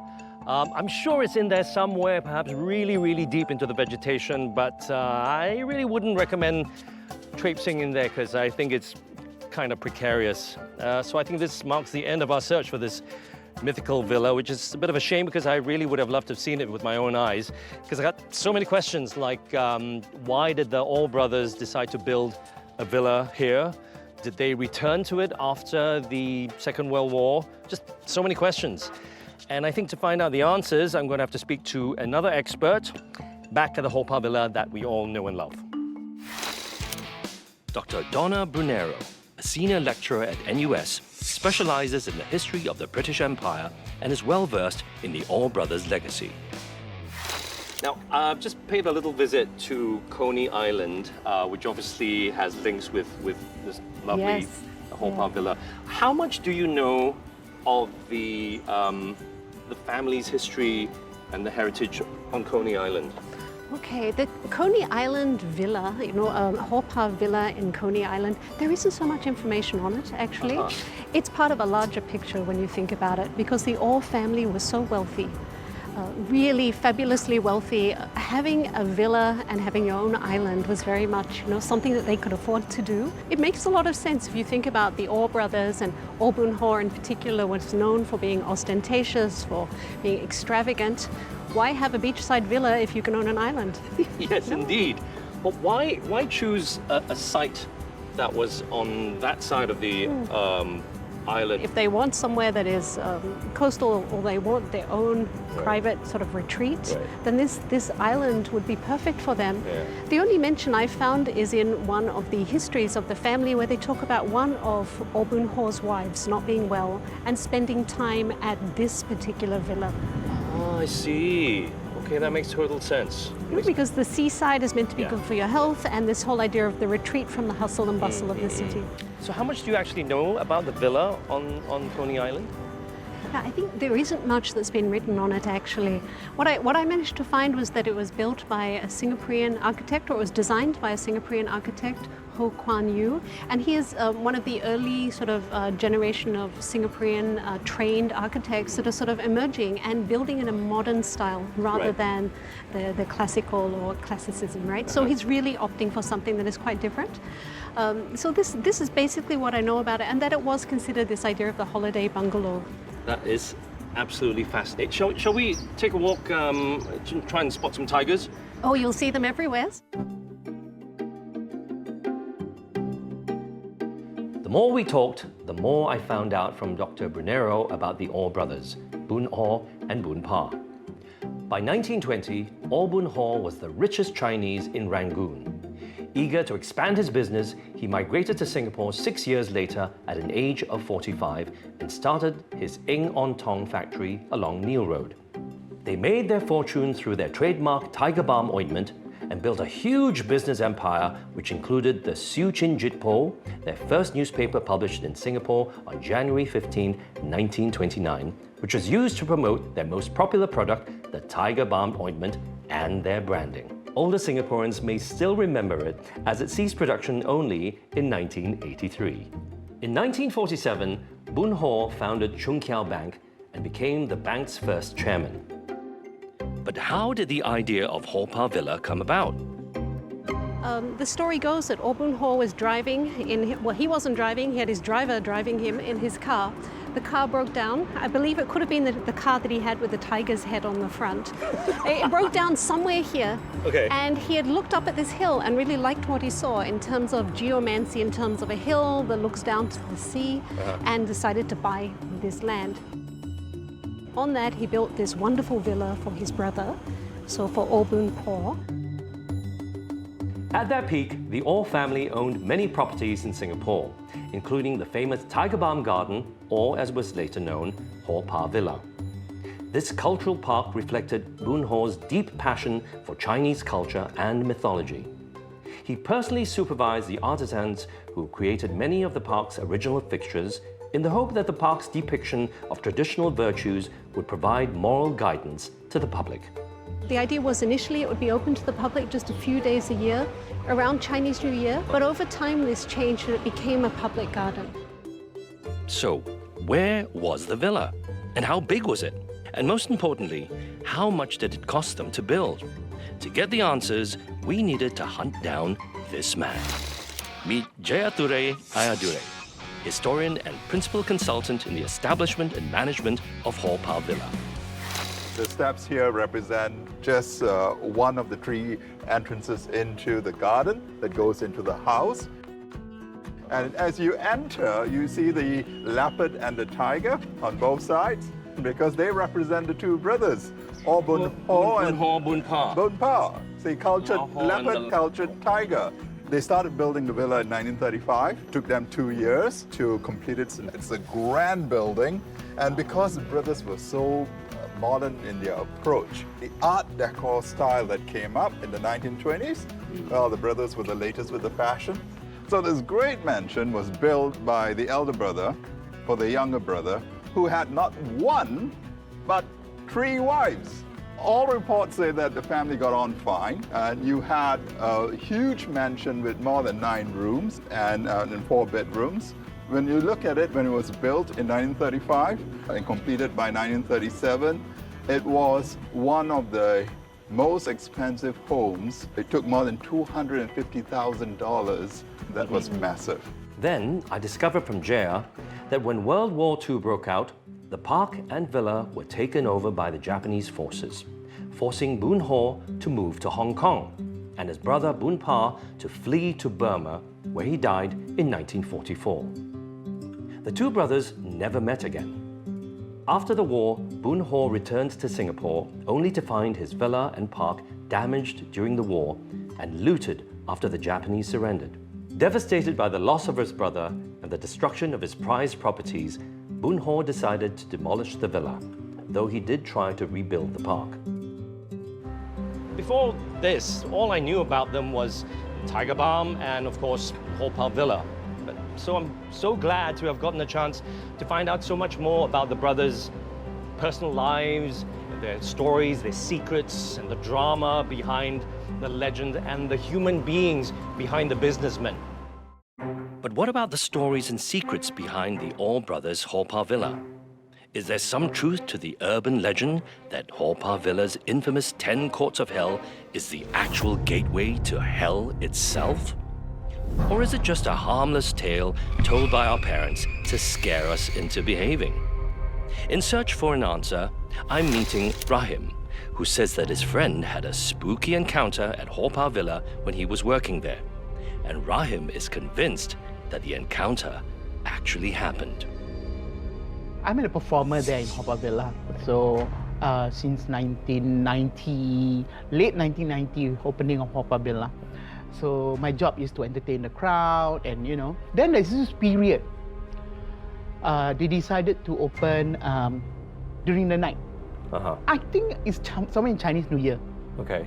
So they decided to have a night show. Right. My friend doing a show at Four Seasons Theatre. Okay, and that area a bit like quiet, So for the performance, always had to go there to gong. Okay. Gong, gong, gong, gong, gong, gong. Showtime, showtime, showtime. So people start coming in, come one by one, all start. And then the stage is like hollow, like down like that. So we're performing down, so we see the crowd like that. But that area, there's a lot of statue. And then there's this statue. In front of the statue, there's one lady standing. And then her hair very long, cover the face. And she stands in front of that statue. Don't move at all. After the show, 20 minutes. Can you imagine? You imagine, 20 minutes, the lady just stand there. Doesn't move. And then his hair all starts standing. Starts standing. And then he go nearer. Then he, very quiet. Then he walk back. Slowly he move back. He walk back. He walk back. He walk back. He run. Come, let's go. Did you see anything, experience anything around there? Sometime if you work there so long, you can see the statue, hand is like that. Then one day you it goes lower. Just play along, just come, happy, go back.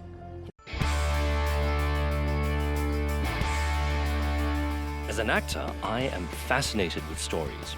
It's amazing that something like this still exists. And Singapore is a perfect source for this. Whoa! What surprises does it hide? Or mysteries to answer? Oh. Join me, Adrian, as I go on a journey to explore and unravel Singapore's secrets. Here on History Mysteries.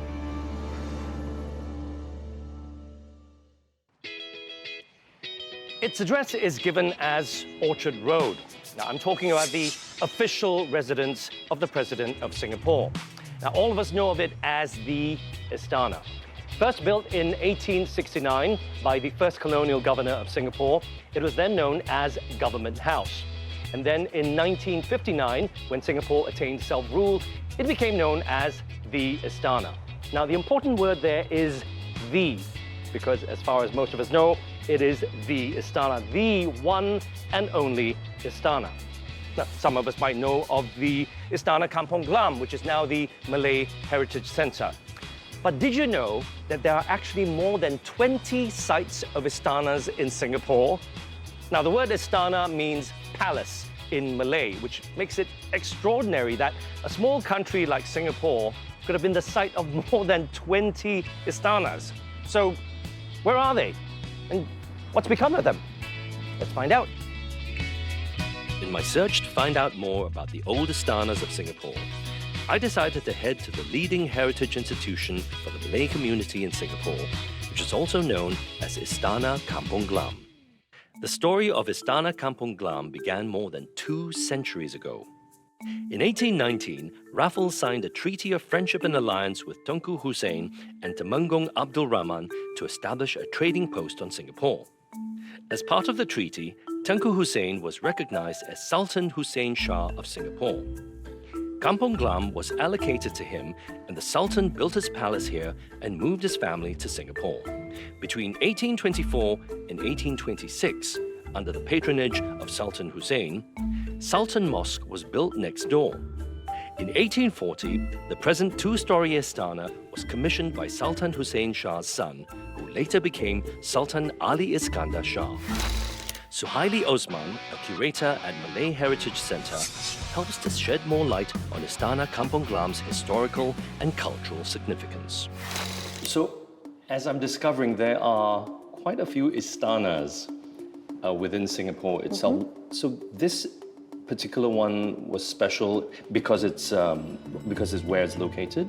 Its location and because of its symbol. It was a symbol of Malay royalty in Singapore. Right. Yes, because this is where the seat for the Johor, Riyal Sultanate was from 1819. So this is where, after King Hussein was installed, his family and later on his descendants who lived here. So it's how, in terms of the building itself, represented the presence of a Malay Sultan. Is this the original architecture that we're looking at? It is its 3rd iteration of the original structure that's on the site. So the first palace, the first Istana, if you may, in 1819, is said to have been a timber structure, which would have been not so different from the other types of timber Istanas found in the archipelago. Right? So in the 1830s, there seemed to have been another structure, a palace residence, and then again, sometime in the later half of the 19th century, there is another building. So the building that we're in here is the 3rd version of the palace.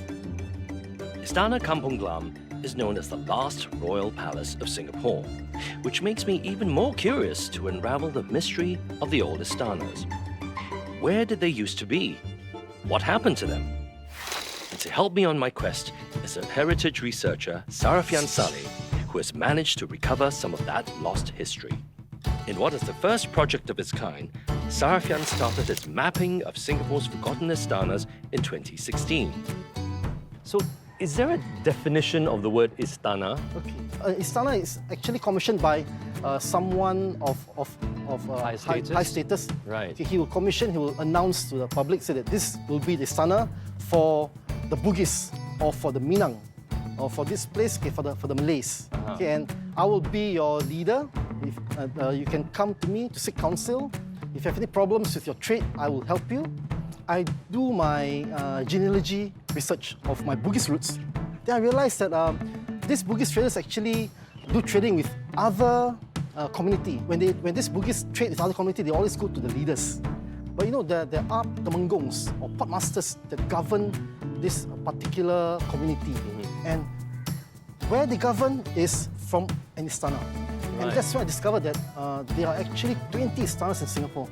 They were all located somewhere in the southern region of Singapore. Unfortunately, out of these 20 forgotten istanas, most have been demolished or used for some other purposes now. However, Sarafian offers to show me a few of these istanas which have become lost over time. Our first stop, the site of the oldest istana in Singapore, Istana Lama. It is fitting that an istana used to be located here in Teluk Blangah, as this area was home to the Temenggongs, the chieftains who were the heads of the communities and kampongs. What we see here is Masjid Temenggong Daing Ibrahim. Now, Daing Ibrahim is the son of Temenggong Abdul Rahman. Right. Okay, so Temenggong Abdul Rahman, at that time when he was in Riau, he had a scuffle with a Bugis cousin, and he came to Singapore in the year 1809. Some say 1809, some say 1811, but that was the period that he came here, and he settled in Teluk Blangah first. So when he reached Teluk Blangah, he built a small mosque. A small mosque here. Then he shifted to Singapore River to run his business. Okay. So until Raffles came. Raffles thought he was the Sultan of Singapore, but then he mentioned that I'm not the Sultan of Singapore, I'm just a Temenggong. I'm a potmaster. And the rightful person to be the Sultan of Singapore is Sultan Hussein. Right. Okay. So Sultan Hussein and Temenggong signed a treaty, and Sultan Hussein got a place in Kampung Glam, and Temenggong was asked to be shifted back here because the British wants Singapore River to be their trading post. Right. So Temenggong Abdul Rahman came back to Teluk Blangah, and he made this into not only a mosque but a balairung. Okay, balairung in Malay means a hall, audience hall, right? A courtroom where he will meet the people. These people comprise of traders, planters, businessmen, and migrants. So Teluk Blangah was actually a place where lots of migrants came to settle. It was the place. It wasn't Singapore River. It was actually Teluk Blangah. In the 1800s, they became wealthy again. They became wealthy, and he said, okay, this place will be more for the people, more for the community. He wanted to build an istana. So the istana will be built beside this balairung. This was the first istana that was built by Temenggong. And this was the first istana that I rediscovered. It was built in the year 1833 or 1830s. There were 21 rooms. And this istana was built also for delegates from other foreign countries to come to Singapore. So this was a place where Daing Ibrahim entertained all these foreigners. And Daing Ibrahim became quite wealthy. He focused his eyes on Johor Bahru at the time. Right. He still stayed here, but at one period he sold to a German couple. Oh. He sold a German couple in the year 1860s, if I'm not wrong. Oh, no, sorry, I think 1860s or 1890s. He sold the whole. He sold the whole thing. And this German couple converted to a hotel. The hotel was called Bellevue Hotel. Later in the 1960s, and then it was demolished. The German probably there wasn't much story about what the German couple did, but they actually just left this thing abandoned. So there's a hotel right here. Yeah, it's just there. It's just there in Harbour Lights. If you look at the architecture of the Harbour Lights condominium, the way it's designed, it actually reflects the old Istana.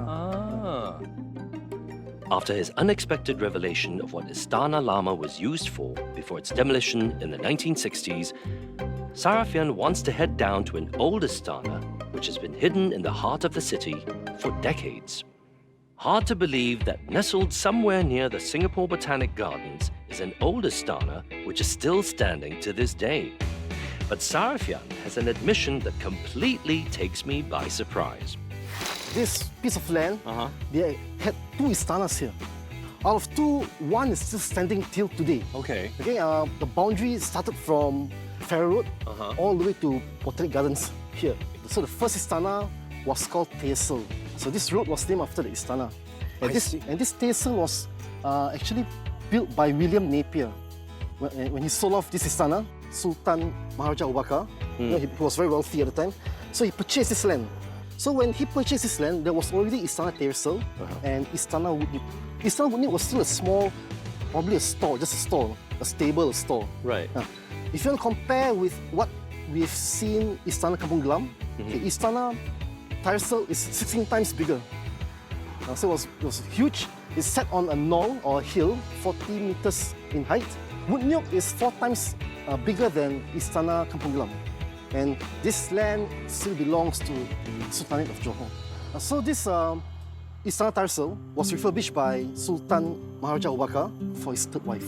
But the sad part was when the Istana was completed, she didn't have a chance to look at it. That's very sad. She had passed? She passed. Right. So, but he just moves on with his life, and as time progresses, he refurbished Istana wooden yoke for his son, Sir Sultan Ibrahim. After a great fire, they changed the name to Woodnyuk. So Woodnyuk was occupied by our Sir Sultan Ibrahim. He's one of the richest men in the world at that period of time. Right, right. In terms of money, assets, everything. And he's a philanthropist. He donates lots of money to schools, to organizations in Singapore. Teisel is no longer around because what happened to that? It experienced fire due to electrical problems. Okay. In fact, in those days, what you see here was actually a bare land. Right. Beautiful trees facing Botanic Gardens, the lake, you know. And you could actually see Woodnyuk and Teisel from here. Oh, it's clear. From where we're standing right now. You can see the roofs. The roofs are still erected before the Great Fire. So you can actually walk in. There was a gate, a main gate here, a carriageway gate. Right. So the horses or cars will drive through the driveway to Teisel and to Woodnyuk. The two old Istanas sit on prime land that is still owned by the Johor royal family today. And although our exploration has been fascinating, I've not had an opportunity to see any old Istana up close, as they've been either demolished or are on private property. But now, Sarafian promises to bring me to a forgotten Istana which has endured the passing of time. I'm really excited about finally seeing an Istana which I can touch. Located near Dhoby Ghaut, this century-old villa on top of Mount Emily was known for decades as the Osborne House and is now home to a non-profit arts centre. But its origins have stumped historians for years, until Sarafian, that is. It was once residence of royals from Sumatra. It was built in the year 1891 by traders, by the Katz brothers. They acquired this land, they built this place. Somehow or other, they ceased business, and it was purchased by this gentleman here, Sultan Syed Sharif Qasim. The Sultan purchased the property, then they will announce to the community that this will be my Istana. Right. So the people can actually come and see him. Right. Where was he from? He was from Siak. Oh, from Siak. Right, okay. In Sumatra. Right. But you know, like I've mentioned, Singapore was a melting pot for all traders, foreigners. So there are lots of foreigners here. Right. Lots of migrants. So when was it that he moved into this and turned it into his crib? Supposedly it was mentioned in the year 1910, 1915. Okay. Then along the way, as you know, like same thing, as they got richer, they bought properties in Raja Road in Singapore. And this piece of land, this property was acquired by a Japanese dentist.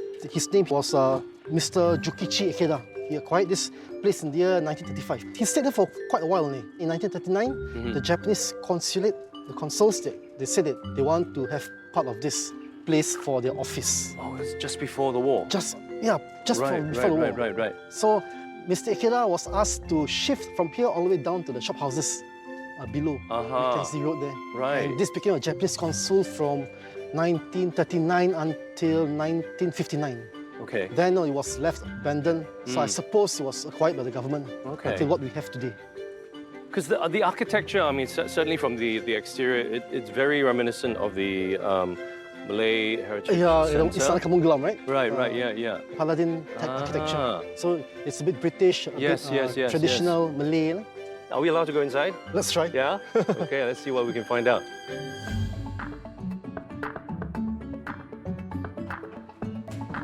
Is this the original staircase, the original balustrade? Yeah, the original balustrade, original staircase. You see, it sounds creaky, but still very strong. Yeah. Oh, God, I thought these were metal. These are all made of each single piece here. Piece of wood, yeah. It's wood. They cut the profile and they just arrange it. Wow.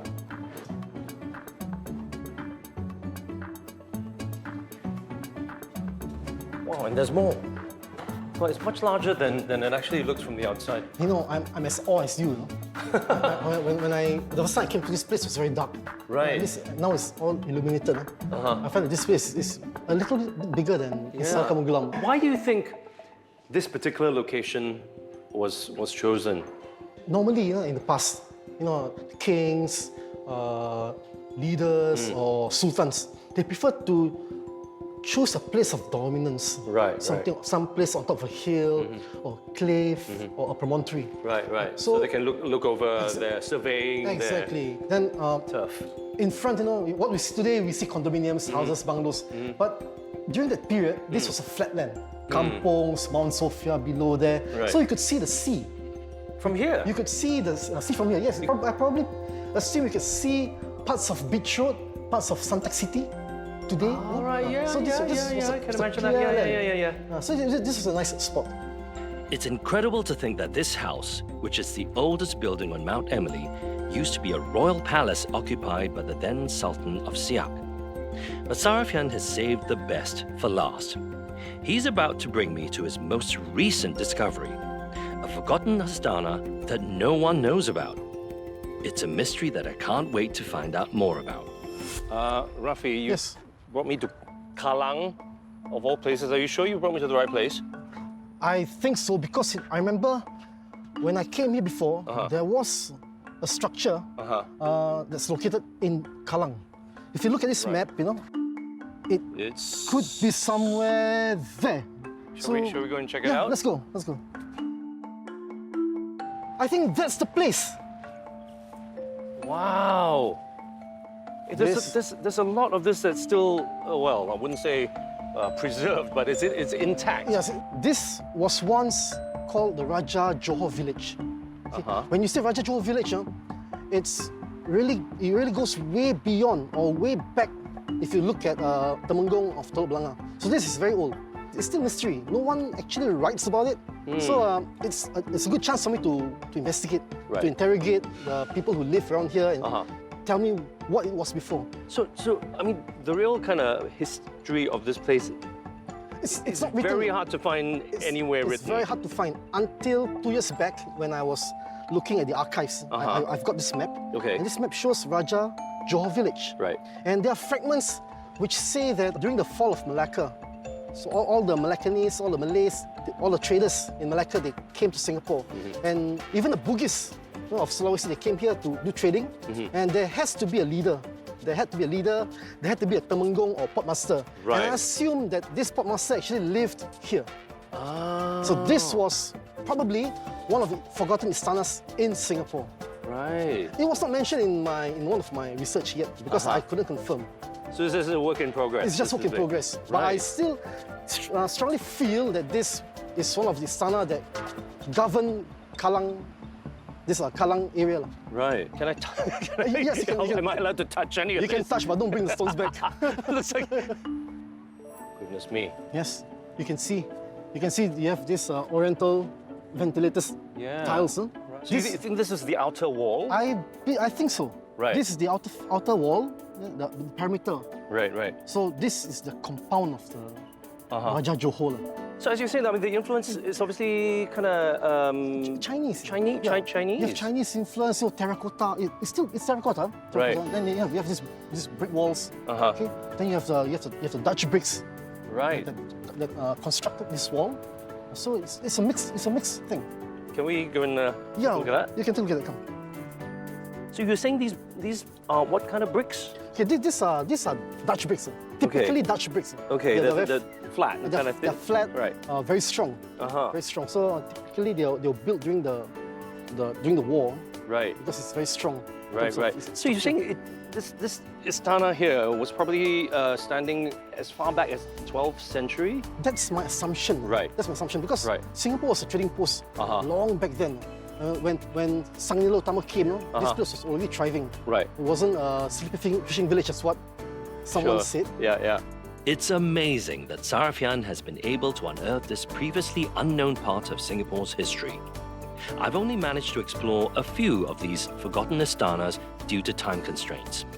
But it's shown me that history is so much more than what we think it is, and so much more than what it's presented in our textbooks.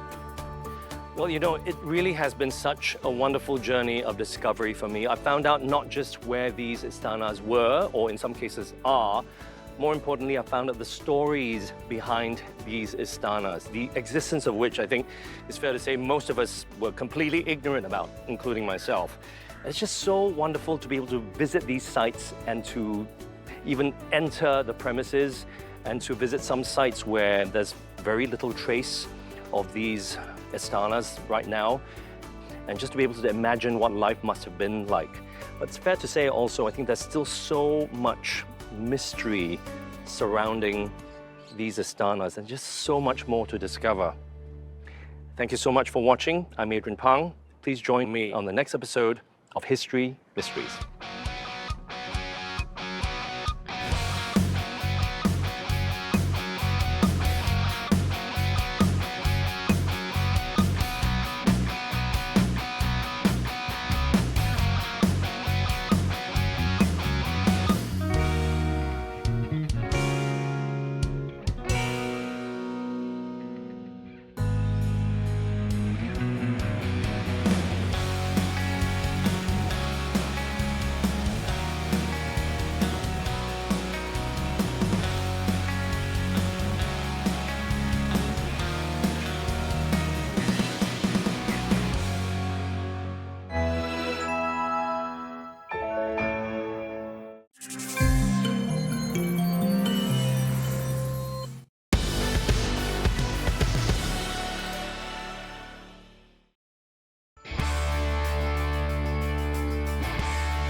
As an actor, I am fascinated with stories. It's amazing that something like this still exists. And Singapore is a perfect source for this. Whoa!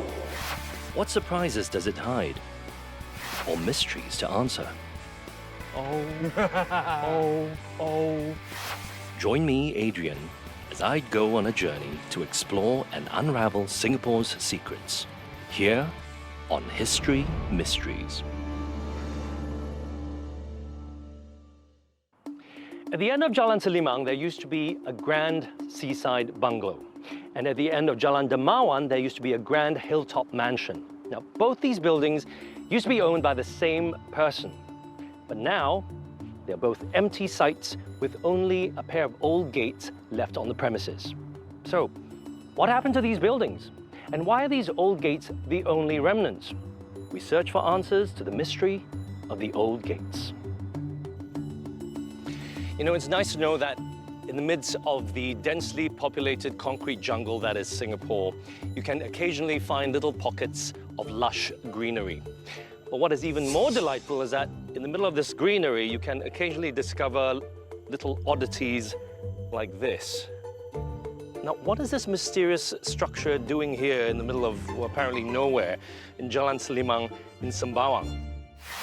Just east of Sembawang Park, facing Johor Strait, there used to be a Malay settlement called Pertempatan Melayu Sembawang. The settlement consisted of several kampungs or villages, of which the biggest and most prominent was Kampung Wak Hassan, believed to have been moved to this location sometime in the 1920s. Before that, the village was situated near what is today Sembawang Shipyard. The last of the dwellings in the Malay settlement, including Kampung Wak Hassan, were cleared by the government in 1998 for urban planning needs. Now the only vestiges of what used to be a community living by the sea is a mosque, the street signs, and this mysterious structure. You know, it must have been really disappointing for the residents to have to relocate elsewhere. But when the kampongs were removed, why was this structure retained? And what does it have to do with this place being one of Singapore's hotspots for spooks? This is Raman, who had a paranormal encounter in 2001 while night fishing with a friend in Kampong Wak Hassan. They were the only two fishing that night and had already caught 4 fish when Raman's friend had to answer nature's call. But what happened next was something that Raman never expected. About 10 minutes, I heard someone talking to me. It's spoken in Malay language. The voice is telling me that, can I have one fish? The voice sounds the same, just like my buddy. So I thought my buddy was pranking me. My first reply to him, like, for goodness sake, the fish belongs to you. You want to take. After a while, the same voice come again and ask, Abang, minta ikan satu boleh? Can I have another fish? So after that, the third time comes in again. Abang, can I have one fish? Abang, boleh saya ambil satu ikan? Then I was like, wah, I can't hold it anymore, no. The moment I turn, I regret. I saw a dark shadow. The thing just go there, shoot away, and that's it. The moment I saw that, I was frozen there for quite some time. When my friend came back to me and gave me one good pat slap on my right cheek. Pop! Then he was telling me, bro, what are you doing on the floor? But that wasn't the end of Raman's story. It seemed that after they returned from the fishing trip, Raman's friend had his own spooky encounter. My friend told me, he said he saw a figure just right behind me. So to prove that this thing really happened, I told my friend, hey buddy, why not? Our box is still not checked yet. I remember we put 4 fishes inside. So why not we check whether the 4 fish is still available inside or not? Then my friend said, okay. Then when I opened, I left one. Thank you so much, Raman. No problem. Well, one person who definitely thinks that the area surrounding Kampong Wak Hassan and the Malay settlement is creepy is paranormal investigator Noel Boyd. Meet Noel Boyd, one of Singapore's most well-known paranormal investigators who has led numerous investigations around Singapore's paranormal hotspots. So Noel, I believe you're quite familiar with this area. A little too familiar. The history of this place is just rich with folklore and myth and legend as well, isn't it? And a lot of it has to do with supernatural world, would you say? Yeah, I think it dates back to the old kampong days because there have been rumors that the people that were forced to leave, they cursed the land, right? So, right. And then there's a lot of reports of the Pontianak being sighted here. From what you know, this kind of activity, these paranormal encounters and all that have been happening for decades. Yeah. Right to this day. Right to this day. And you yourself have encountered some of this yourself. Yeah, it's like a paranormal playground. You know, if you are searching for entities, for spirits, right? This is one of the hotspots to come to. How can I resist a paranormal playground, as Noel calls it? This has certainly captured my imagination, and fortunately, Noel has agreed to take me on a paranormal investigation of Kampong Wak Hassan later that night. So what exactly will you be looking out for? Yeah, we're looking out for shadows. We're going to try to pick up voices through the microphones, through this camera I have. I got a night vision cam. Right. Yeah. Actually, do you want to quickly talk me through what weapons we have? Okay. We have this K2 meter. It detects EMF levels. So, to break it down, if an entity is very close to us, it will light up all the way to red. And now it's on, and you're gonna hang on to this for the entire night. I'm gonna hang on to it. Yeah. Okay. First-hand experience. Wait. So if a so-called entity, like you're saying, is near enough, it's gonna go up the scale, is it? Yeah. So what exactly does it read? It reads EMF, electromagnetic field. Right. So, okay. As you can see, there's no power lines and all in here, so we can rule that out. Right. So it's at its lowest, very lowest, it's at its lowest point at the moment. Which is good for you. Okay, what else? What else have we got? Yeah, so I got a night vision cam here. This is a infrared light, which is going to help us see in the dark. It's called phantom light. Yeah, it's a phantom light. Appropriately, okay. So it's just armed with that and this and a trusty torch. Yeah. Okay, is there anything that I should look out for? Should I be on my best behavior? I mean, you should, and you are on your best behavior. Just, okay, if something happens, don't run. Don't run. Don't run. Because we're going to try to make contact, right? So we're going to ask them to come towards us. We're going to ask them to touch us. Well, when you say us, you mean you, right? Us. This is the perfect date. Right, great. Yes, you, me, and the entities. Yeah. Okay. The unknown. Okay. Ready for this? Yeah, I know, but let's do it anyway. Lead the way. This way? Okay.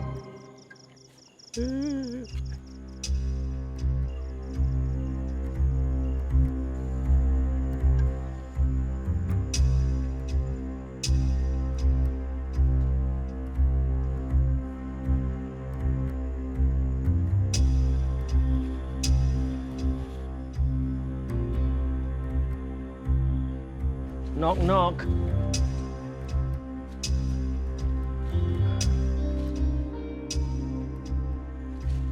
Let's try something different. I've been using this cam. Right. I've got another gadget called the spirit box. Right, yeah, which is, yeah. It's in your bag, right? Okay, yes.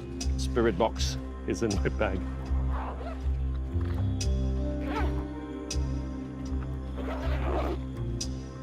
Once again, the spirit box is the receiver, is that right? Yeah, so it's the AM receiver. what it does is that it either works on AM or FM. We're going to put it on AM, and then we're going to move it backwards. So it's going to sweep the AM band backwards, and it's going to be at a pretty slow speed. So anything that's here that wants to communicate with us, we'll be able to hear. Right. Let me turn this on. Okay. That alone scared me. That was just thing switching on. Okay, so we just have to listen carefully. So it's just sweeping.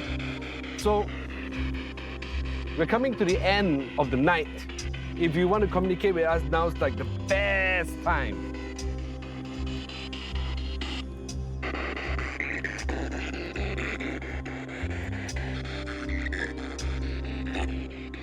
Maybe you are a Malay villager, and then you were asked to leave, and then somehow after you passed on, you decided to come back here. If you are that Malay villager, could you please say something now?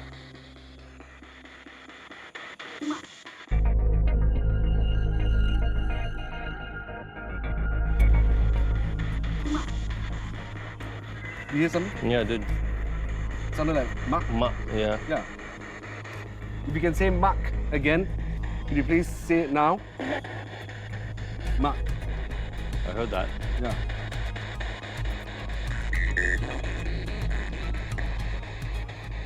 Would you like to say mak again? Oh.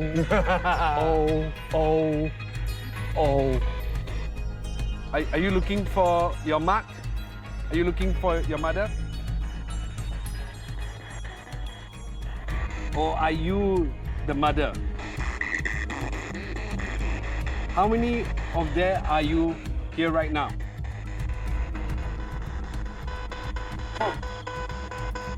Ten? I don't know, man. There was something. There was something, though. I mean, the fact that it said Mark 3 times.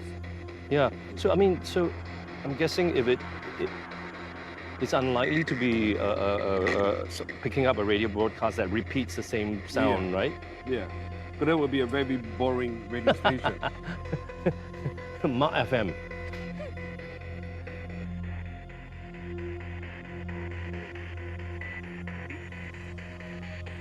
What do you think? It was a female voice. Yeah, it was a female. Yeah, it was a female voice. Yeah. And it didn't seem to want to respond to your questions about whether she was looking for Ma or whether she was Ma. Yeah. But she seemed to identify herself 3 times. Yes. So Mark, if you are here, I know you're here. maybe we ask too many questions, but if you have got your child with you or anybody, ask one of them to come up to this man here to touch this. He would like to see this light up.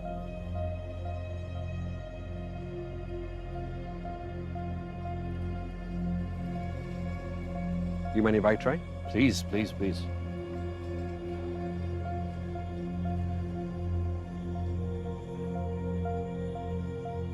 Well, I have to say that ooh,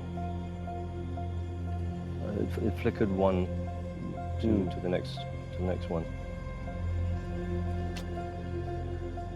Are you stepping closer? Nope. Okay. You want to come a little closer?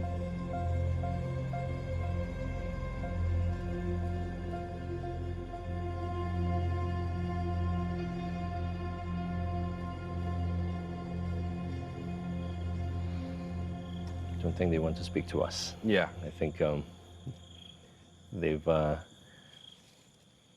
communicated with us as much as they want to tonight. Exactly. Yeah, so I think that's the end. But after the mysterious audio anomaly, there were no further incidents. So I decided to call it a night, not entirely convinced that I had had a supernatural encounter. Though I'm left with more questions on the existence of this mysterious gate structure at Jalan Selimang. To find out more, I'm meeting up with heritage blogger Jerome Lim, whose blog The Long and Winding Road documents old buildings and historical sites in Singapore. Okay, so Jerome, can you tell me anything about this structure? I mean, it looks like a gate. It used to be a gate into a house by the sea. So it was one of 4 houses that were here by the sea. Right, well, just towards that direction. Towards that direction, yeah. The sea is just, maybe 50 meters away. Right. Yeah. I mean, does it have anything to do with the kampongs? I mean, the only name I know of this place is Kampong Wak Hassan, but I believe that was just one of several kampongs. Is that correct? Yes, that's correct. So there were actually, a few kampongs along the coast. One was Wak Hassan. Right here we had Kampong Petan-Petan Melayu, or Kampong Tengah, because it was in the middle of 3 kampongs. And we also had Kampong Tanjung Irau further to the east. So it covered quite a large area? It covered an extensive area between Sembawang Road and maybe Tanjung Irau, which is very close to the mouth of Sungai Khatib Bongsu. Right, right. So this gate, as you're saying, was actually seemed to be leading into this big mansion, would I say? You can call it that. It was, a holiday home by the sea for a very wealthy person. So around what kind of period was it built? It was built maybe at the end of the 50s, 1950s, right, and maybe early 1960s. At least that's what I've heard. Right, yeah. Right. And when was it all demolished? Because there's very little trace of any kind of habitat here anymore, except for this. Yeah, indeed. It used to be a place where, you had kampongs, and all these seem to have disappeared except for this gate. And it was demolished maybe at the end of the 80s. So, Jerome, why was this particular structure preserved and everything else cleared away? They must have missed it. Right. It's a bit hard to miss. It is actually. a bit hard to miss. Yeah. But I guess, it's a marker of, what was here before. Yeah. I guess, it gives you a good idea, of, the people who live in this area. But what did the people who used to reside here, what was their lives like? Where did they work? Was it a fishing kind of kampong? What was it? Yeah, so I think, there were people who were engaged in different trades, but the people who live here, in this Kampong Tengah, were primarily employed by the naval base. So the British had a naval base in Sembawang. Right. So that, what's left of it today is Sembawang Shipyard maybe. Right. So that was the naval dockyard. So a lot of the people here were, Malay workers of the naval dockyard. I see. Nearing the end of our discussion, Jerome suddenly throws me a curveball. There's a further twist to the story of this abandoned gate, and it has to do with the mansion at Hillview. what is the connection between these two locations? Well, there was only one way to find out. Interestingly enough, both Sembawang and Hillview Estate have had a significant role in Singapore's economic development, though at very different times in history. From the 1800s to early 1900s, Sembawang was characterized by gambia, pepper, and pineapple plantations, which brought wealth and prosperity to Singapore. While in 1965, as part of Singapore's industrialization program to promote economic development, Hillview was designated as a light industry zone. Then known as Hillview Industrial Estate, it provided jobs and created opportunities that were crucial to Singapore's economic survival. But that was in the past. Today, Hillview is a residential area of private condominiums and landed property. Wow. Okay, so we're here now at the top of the hill, and this is, I believe, what was used to be Hillview Mansion. Is that correct? That's what people call it, right? So I don't think it had an official name. Oh, really? Yeah. But it's gone now. It's gone now. It was demolished maybe in 2006. There's nothing up there to see? Nothing there, yeah. Oh, but once again, they've kept this gate structure. I guess this, because it's private property and it does have a reputation, so, it's a place that I guess you want to keep people out of. It's got what kind of reputation? I think there are lots of rumors about it being haunted place. Oh, is that Yeah. right? I see. Okay, so best to keep people from going and poking their nose around. Yeah. Right. So building started in the 1980s or so, and then it was abandoned. And when was it demolished? So it was, construction actually started in the mid-80s. It stopped in around 86, and it stood for about 20 years before it was demolished. Incomplete. Incomplete, yes. Oh wow. And then 20 years later. Yeah, I think, part of the reason why it was demolished, there was actually a landslide. Right? Oh my goodness. Yeah, and again, there are many stories or suggestions as to why, the landslide happened. Right. It's almost like it wasn't meant to be. Yes, it wasn't meant to be. It wasn't meant to be lived in, maybe. So are there any plans to redevelop this? As far as I know, there are no plans. It is private property, so we don't really know, what's in the minds of the owners, right? But it does have this reputation, so that's perhaps one reason, it hasn't been redeveloped. Right. So, okay, so you've shown me Jalan Selimang and that gate over there, and this one as well. I mean, are they in any way have anything to do with one another? It does. It actually belonged to the same person who owned that, the house behind that gate at Jalan Selimang. So it was the former chairman of Cycle and Carriage. I mean, this is like a prime spot. Certainly, yes. I mean, it seems like it's the highest vantage point.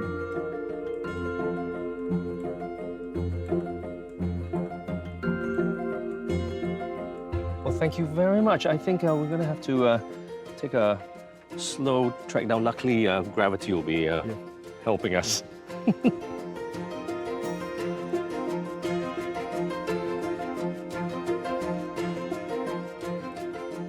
Can't travel overseas, need to get away from crowds, need a new mysterious place to explore, or maybe you're just a fan of gates, or are they gateways?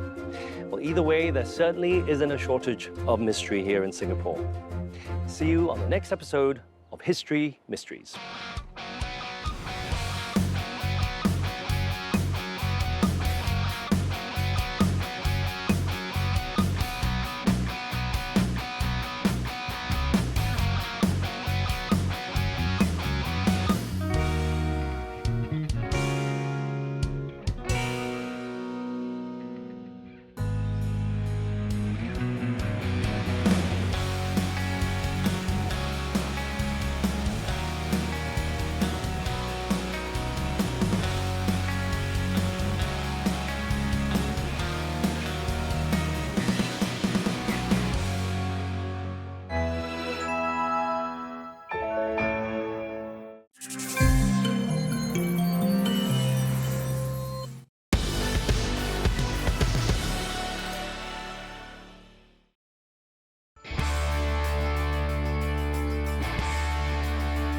an actor, I am fascinated with stories. It's amazing that something like this still exists. And Singapore is a perfect source for this. Whoa! What surprises does it hide? Or mysteries to answer? Oh. Join me, Adrian, as I go on a journey to explore and unravel Singapore's secrets. Here on History Mysteries. The 36-hectare Bukit Batok Nature Park was developed on an abandoned quarry site in 1988. The park's lush greenery and undulating terrain is a big draw for nature lovers and hikers looking for an escape. But during the Second World War, this area was anything but tranquil. Bukit Batok and the nearby Bukit Timah area saw some of the fiercest battles between the Allied forces of the British Empire and the Japanese Army. After the British forces surrendered Singapore to the Japanese in World War II, the Japanese forces erected a shrine at the top of the hill of Bukit Batok. Now, this shrine was known as Shonan Chureito, or the memorial to the spirits of the loyal soldiers who died in the battle for Singapore. And of course, the shrine was intended to commemorate and to honor their fallen dead. But why here? And what's happened to the shrine? To help me understand more about the significance of Shonan Chureito and why it was built here in Bukit Batok, I'm meeting Dr. Kevin Blackburn, a historian who specializes in the history of World War II and the Japanese occupation of Southeast Asia. Dr. Kevin Blackburn is an associate professor at the National Institute of Education, Nanyang Technological University. His work covers the themes of war, public history, and heritage. So, Dr. Blackburn, we are now standing on the northeast side of the Bukit Batok Nature Park, and we're standing at the bottom of these steps here, all 120 of them, that leads up to what today is the MediaCorp Bukit Batok Transmission Facility. Now, are these the very same steps that used to lead up to the Shonan Chureito? Yes, these are the 120 steps that were built in 1942 by the Japanese military for its war memorial. That was the Shonan Chureito. So who was it in the Japanese forces that actually ordered the building of the shrine? It was General Yamashita, who was the commander of the Japanese forces that basically won the Malayan campaign against the British forces. But obviously, I mean, a lot of questions about this shrine, though. Anything you can shed light on?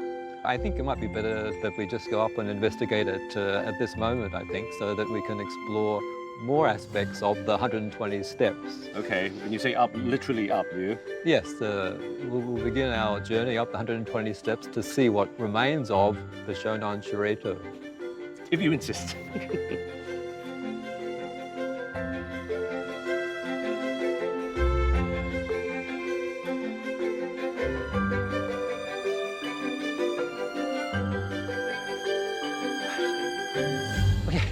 All right. wait a second. Okay, Dr. Blackwell, we've walked about 20 steps. Are you sure it's absolutely necessary to climb the rest of this in order for you to tell me about this place? Yes, you have to go to the top of the hill to understand the area. Okay. But while we're here, what can you tell me about this place so far? Well, the significance of the area is immense to the Japanese because it's a victory on a scale that's unprecedented. 130,000 prisoners were taken and war dead as well. The British were seriously, defeated by this. It was seen as, one of the great victories of the Japanese army, going back to the beginning of the Meiji period. The surrender was just down below at the Ford factory, and the Japanese memorialized the surrender, and this part of the area memorialized the war dead. The Japanese had, about 5,000 casualties in the campaign in terms of deaths. Yeah. So, basically they cremated their war dead and then brought them to the top of this hill. So it was pretty special for the Japanese forces. It wasn't so much a memorial to their victory, but it was actually in tribute to their fallen. Yes, it was a sacred area for the Japanese, and they would, basically bring their own troops. They would bring, representatives of the civilian population as well, to pay homage to the war dead, which had liberated, in the minds of the Japanese, had liberated the, Southeast Asia through the tremendous defeat of the British forces here. Right, but the actual physical construction of the memorial was done by? Yes, the Japanese, of course, had to use POW, forced labor, and about 12,000 prisoners of war labored on this, memorial to the war dead. And the Japanese, as custom could dictate, they also built a little memorial in the shape of a cross next to their own memorial up here, which was a 12-meter pillar that was made of wood. Right, and that particular one was a memorial for? For the war dead of the British forces, actually. Oh, okay.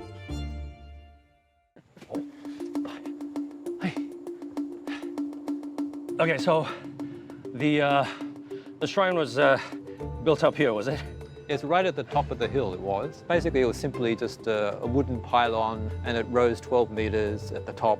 And then there was a little kind of hut next to it where they had the urns for the cremated war dead of the Japanese. And then behind that, you had a kind of 10-foot cross for the POWs. And, very minimalist, actually. Right. So, but you had the 120 steps as we go up here. And then you have the road that leads to the 120 steps up the hill as well. And I imagine it stood here for the whole time that Singapore was occupied, right until the end of the war, and then it was disappeared.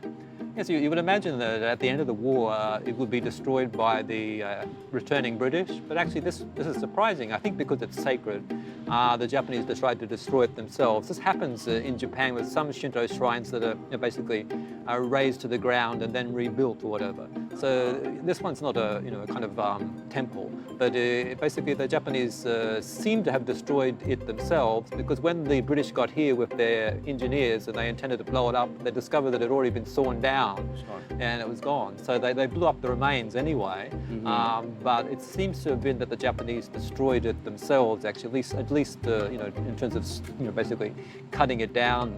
But that probably wouldn't be that unusual, given that they knew that eventually the British would do the same. So they destroyed that shrine as well as the one with the cross, it seemed. The cross, we don't know. I assume that would have been destroyed by the Japanese or the British maybe as well, but there's no documentation about how that one was destroyed. Okay. We have someone who was part of the engineers who came up here, and he was with the explosives, and he was astonished that already the thing had been sawed down, actually. Oh, wow. So after they demolished them, there's absolutely no trace of either shrines left here. That's right. Yeah, for whatever reason, we just don't know what happened to the cross. There's no documentation about what happened to it, but it has disappeared, of course. As long we know the shrine, itself, the Shiraito disappeared. All that seems to remain is this staircase with the two stone boxes at the bottom to mark the entrance. So as we walk up the steps, it kind of marks the boundaries of the steps. When we look at this, we kind of wonder, how it remained, actually, in a sense. But I suppose when you look at steps and the entrance to the steps, there's no ideological meaning, so the British would have probably just left it as it was. But with the cross for the POWs and with the Japanese, pillar, obviously there's ideological undertones there, so one would expect them to disappear. Yeah, so no surprise. Wow. It's a well-known fact that the Japanese military command approved the building of 2 shrines on the island to commemorate the capture of Singapore. The first was the Shonan Shiraito shrine atop this hill on Lorong Sesuai in Bukit Batok. But it was the second shrine, Shonan Jinja, that captured my imagination. The Shonan Jinja is on the other side of Nugrichi Reservoir, opposite the Singapore Island Country Club. It went with a temple, and the temple, of course, was part of the commemoration ceremonies as well. That one was built at the same time as the Shiraito, basically to commemorate the victory, basically to inculcate Nipponization. But if you went to that temple, it was dedicated to the sun goddess, who was the ancestor of the emperors. So it was part of emperor worship, actually. So once again, people would be brought there to pray, to the sun goddess and pray for the emperor. Right, but the people who went there to pray or to worship were Japanese, I imagine, rather than mainly locals. Japanese, but they also brought representatives of local communities as well, to basically pay allegiance to the emperor rather than to actually embrace Shintoism, of course. Yeah. That particular temple was demolished at the end of the war? Yes, that one was blown up by the Japanese before the British arrived, and its sacred objects were removed back to Japan. Actually, you have sacred emblems, sacred ornaments. They were all removed before it was destroyed. And the site of that is right in the middle of the greenery and fauna and flora of McRitchie Reservoir. Yes, it's part of the reason why they built it there, because it had to be accessed only by a bridge across water. So it had to be on the side of a hill that also, was a hill that had water at the bottom of it. So they built a sacred bridge across the reservoir. But what really fascinates me is the urban legend that General Yamashita might have buried gold confiscated during the war at Shonan Jinja.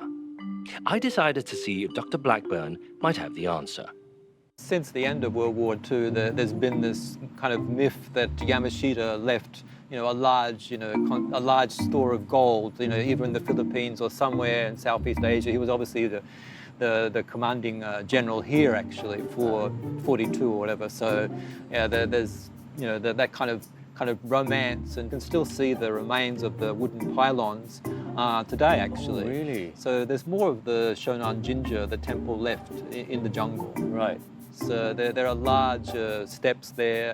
There's a bath, and also there's a wall, and interestingly these large holes all around the area that were dug by Singaporeans looking for Yamashita's gold. People have been digging big holes around it, and these are very big holes, so they obviously entail earth-moving equipment, yeah.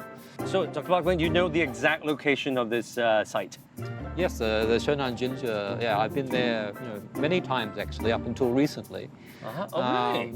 Yeah, recently the national parks imposed a fine for going to the place, actually. But, Fancy going for a little gold digging expedition? We'll split it 50-50. I mean, the fine, I'm sure we can, easily make up for it with our loot. Unfortunately, there's no real way these days to visit the place. It used to be quite a popular place for people who knew where it was, but if you didn't and you tried to find it, you would get lost. So perhaps that's another reason for actually, restricting people to go, because it's in the dense jungle of McRitchie. It's close to the water, but yeah, the myth of Yamashita's gold and the kind of location itself is isolated and people can easily get lost. I suppose there's a rationale for restricting people from going. You're just trying to put me off, aren't you? We'll see about that. Should we take a little wander around the area? Okay, yeah, this area is quite interesting. So downhill. Undeterred by Dr. Blackburn's warning, I decided to try my luck and submit an application to NParks for permission to enter McRitchie Reservoir. In the meantime, I decided to focus on something else that most locations steeped in history are known for: spooky encounters. As Bukit Batok was the site of many fierce battles during World War II, it's reasonable to assume that it might be haunted by restless spirits of those who perished. I meet with a paranormal investigator who claims to have evidence of a close encounter of the supernatural kind. This is Sean Lee. In 2012, Sean founded the Supernatural Team, or TST, which started investigating hauntings to gain insights into the afterlife. Sean, you've been doing this for about 7-8 years. Yes, that's right. Now, what is it about Bukit Batok Nature Reserve that makes it so significant in terms of paranormal investigations? Right, so first of all, Bukit Batok Nature Reserve, right, they have their own set of history and claims of hauntings and real-life murder cases that happen in there. So that's what attracted many paranormal investigators to actually go there and to investigate the place. Is there anything that you were able to experience while you were there? Right, so I can say for the first time when I set foot in that place, right, the energy level is different. Right. Right. So you can instinctively feel The that change of something is atmosphere and different. things like that. Some people experience goosebumps, you know, hair standing, they feel the chills and things like that. Right. But for me personally, I would say it's the energy that really spoke to me. So my mind is not always about I want to see ghosts, I want to see ghosts, I want to see ghosts. Yes, correct. It's about what is going on in here. Yeah. What am I going to do? What is my objective of going in there to actually do the investigation? Right. And you want to capture evidence of it, obviously. Yes. Okay.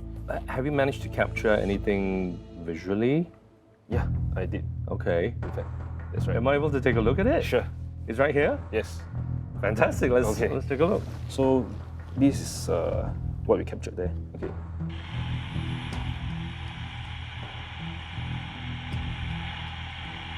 Right.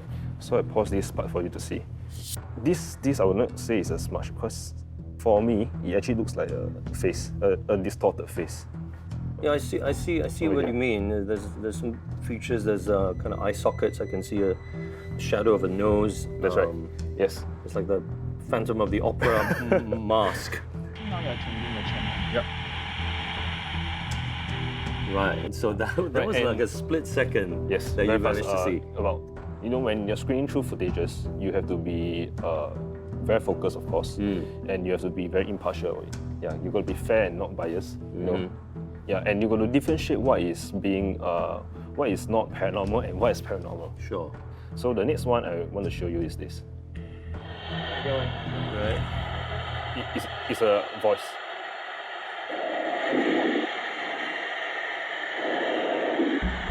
Right. Okay. Right. So this was being is captured as part of the video recorder. Right. So I amplify it so that we can hear it more clearly. Right. So it sounded like a breathing type of thing. It did, yeah. Yeah. Right. Okay. So let me just carry on. Right. So yeah, I'll pause it here. So if you actually notice this, right, smudges and camera flares don't move like that. And it normally stays there all the way, right? But if you look at this thing. Oh, so it seems like a floaty kind of oval orb. Yeah. Is that, I would say it's probably across the screen? yes. It's probably the part of a manifestation of the energies by them. It might be. Yeah, correct. So, okay, the last one I want to show you is again an audio. This one is just a simple compass. Right. So what you do, in the paranormal investigation, right, I sometimes will use all these things. Wow. Okay, that. Right. So did that have to be amplified as well? Yes. Because if you don't amplify, right, it's a bit hard to listen to. But it's very obvious that there's something there. From what I could hear, it was kind of indiscernible Yeah. in terms of any kind of words. It sounded more no like words. a moan or a groan. yes, And it was correct. quite sustained, actually. Yeah. It wasn't just a burst of a sound. It was about. It was quite sustained. 2 seconds, about there. Yeah. Yeah, correct. Right. Awesome. Thank you so much, Sean. You've officially creeped me out now. After my very intriguing and somewhat creepy session with Sean, I received some bad news. My application to NParks for permission to enter McRitchie Reservoir has been rejected. At the end of World War II, the ashes of the Japanese soldiers from the destroyed Shonan Chureito were transferred to the Japanese Cemetery Park. Located at Chuanho Avenue in Hougang, it is the largest and most well-preserved Japanese cemetery in Southeast Asia.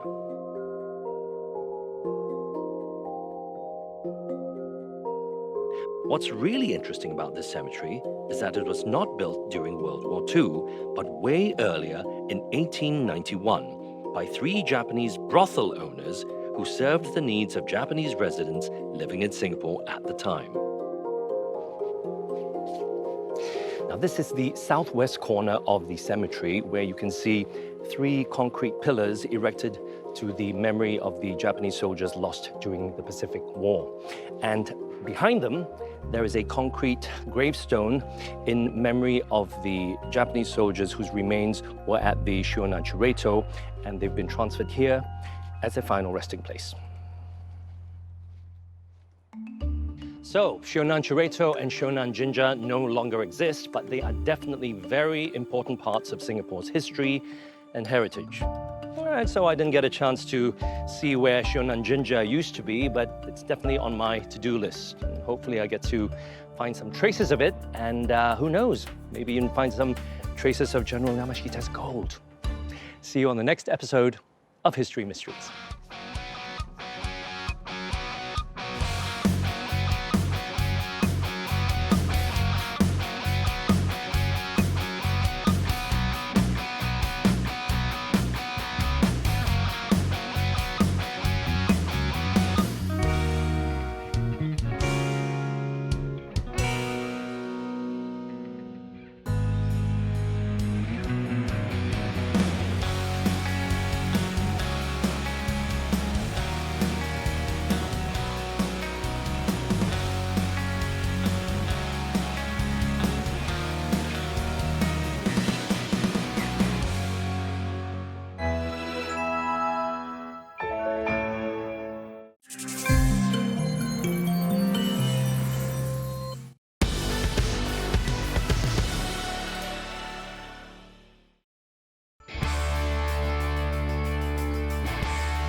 As an actor, I am fascinated with stories.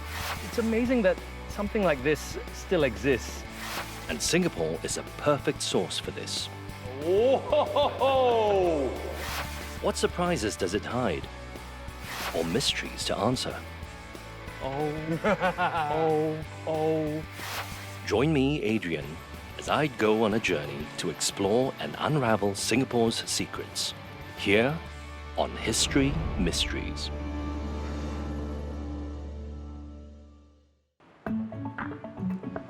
One of the things that I enjoy doing in my spare time is visiting shops filled with goods from Singapore's past.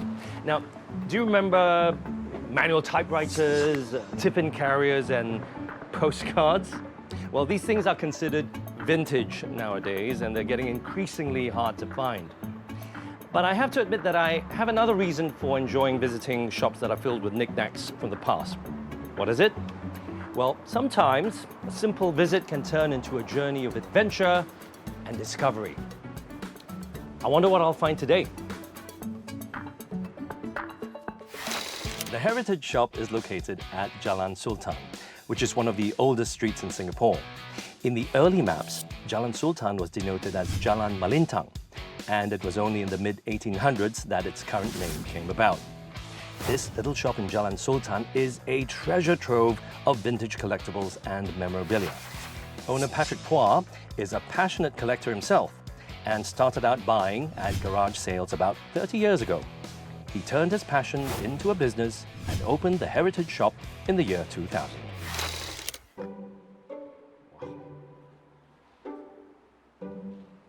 Oh, wow.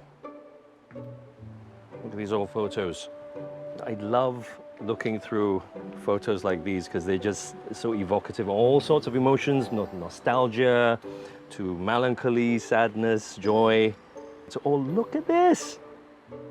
The old Capitol Cinema, Odeon Cinema. I remember when cinema tickets used to cost only a couple of dollars for stall seats and maybe a little bit more for circle seats. If you don't know what stall seats and circle seats are, just go ask your parents, okay? Haw Par Villa, amazing. What is this? I've never seen this before. The 1000 Buddha Hilltop Temple. It's a bit of a mouthful of a name, and a name I never heard before. Patrick, hi. Hi, just wondering if you can tell me anything about this temple, the 1000 Buddha Hilltop Temple? I don't know much about this. May I buy this from you? Yes, of course. Yes. Yes. How much is it? I'm selling $5. $5. $4? Okay. I'm just kidding. $5. Yes, yes. Just for you, sir. Thank you very much. Thank you. Thank you. All right, I'll try and come back and tell you what I find out. Okay. All right? Okay, right. Thank you, Patrick. All the best, yes. A temple lost in the annals of history. Now, this has definitely triggered my curiosity. I mean, does it even exist? Or did the printer make a mistake and name the temple wrongly? I mean, where is it located? And if it doesn't exist anymore, where did it used to be? So many questions.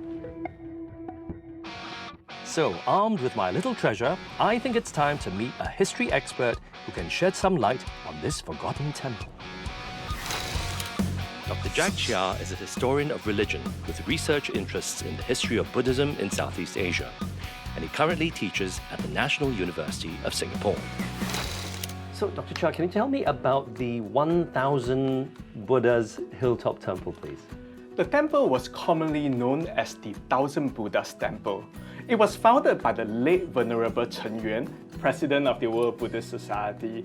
The temple was situated on Washington Hill. Washington Hill. Is that a place in Singapore? I've never heard of it. Yes, it's a place in Singapore. According to a map by John Turnbull Thompson, Telok Blangah Hill was known as Telok Blangah Hills. Washington Hill is actually Telok Blangah Hill. It was a hill with a range of 7 hills that spanned from Kampong Baru Road to Alexandria Road. In 1845, there were plans to build a signal station and a flagstaff on the summit of the undeveloped Telok Blangah Hill. In July 1845, it was renamed Mount Faber after Charles Edward Faber of Madras Engineers. He was responsible for clearing and building routes leading up to the summit of Mount Faber. See, wait, okay, I'm a little confused now. My impression is that Telok Blangah Hill and Mount Faber are 2 distinct places in Singapore. Isn't that right? In 1970s, there were plans to develop the Telok Blangah housing estates, and also the extension of Henderson Road between Depot Road and Telok Blangah Road divided the Mount Faber Ridge into 2 parts. So one part retains its name as Mount Faber, and the other is called Telok Blangah Hills again. In 2008, a 36 meters tall Henderson Wave Bridge was built to connect both hills. And guess what? I grew up in this neighborhood and I'm still a resident of this area. I see. So you're an expert on this area because this is your hood. Yes, this is my neighborhood. I see. So the 1,000 Buddha temple was located about 80 meters above sea levels on Telok Blangah Hill. And back then, devotees had to climb about 100 steps to get to the temple on the summit. There are some documents on the World Buddhist Society and the 1,000 Buddhas Temple in the NUS Chinese Library. Would you like to take a look at them? Shall we? Yes, let's go. Let's do it.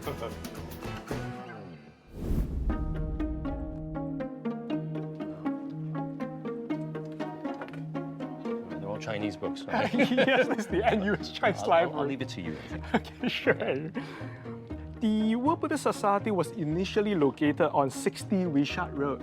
Subsequently, it was relocated to 40 Pender Road. Right. The 1,000 Buddhas temple had a prayer hall. So maybe let's take a look at the documents, shall we? The temple was built to commemorate the Sakyamuni Buddha, the founder of Buddhism. And another very interesting aspect of the temple was that there was a huge giant Buddha statue just next to it. The temple was very popular among the locals, so usually on the 1st and the 15th lunar month, as well as on Vesak Day, devotees would visit the temple to pay respect to the Buddha. In the 1970s, the World Buddhist Society and the World Buddhist University was relocated to Alkaff Mansion. Oh, so what's happened to the legendary 1,000 Buddhas temple? In the 1980s, there were plans to redevelop Telok Blangah Hill and the surrounding areas. Therefore, the temple had to relocate, and the temple as well as the giant Buddha were demolished. Oh, so it's no longer there? Yeah, unfortunately. Yeah. Well, I'm very curious to see where it used to be. Can you show me? Sure, I'll try my best. Okay, let's do it. Yeah, let's go. Dr. Chia and I climbed Telok Blangah Hill in search of the original site of the Thousand Buddhas Temple. Do we find it? Or will this temple on a hilltop remain lost? Well, Adrian, I think we are close by. Good. But there's something else I want to show you over there. Okay. Oh, Adrian, that's the Alkaff Mansion. The Alkaff Mansion was built in 1918 by the prominent Alkaff family as a weekend getaway. In the 1920s and 30s, the family hosted high society parties. However, it was abandoned in the 1940s and 50s after the Second World War. Right. In the 1970s, the World Buddhist Society shifted the headquarters into the mansion. In here? Yes, in the mansion. Oh. But a decade later, they had to relocate and leave the premise. And today, Alkaff Mansion is a fine dining restaurant. Ah, I see. Okay, that's an interesting bit of history over there. But I still want to see where this temple used to be. Yes, the temple should be there. Okay, the search continues. Yes. This way? Yes, that way. Okay. All right. After that brief interlude, we were back to our quest to figure out where the Thousand Buddhas Temple used to be. But it was not an easy task, as all Dr. Chia had to guide him was an old document and an old photo from more than half a century ago. So, Dr. Chia, you said that we were close. There's nothing around this vicinity that looks like a temple used to be here. Yeah, well, I think it should be somewhere on top of the hill. Up there? Yes, I think so. Maybe we should keep searching. Okay. Yeah, well, somewhere there, I think. Promise? Yes. Okay, if you say so.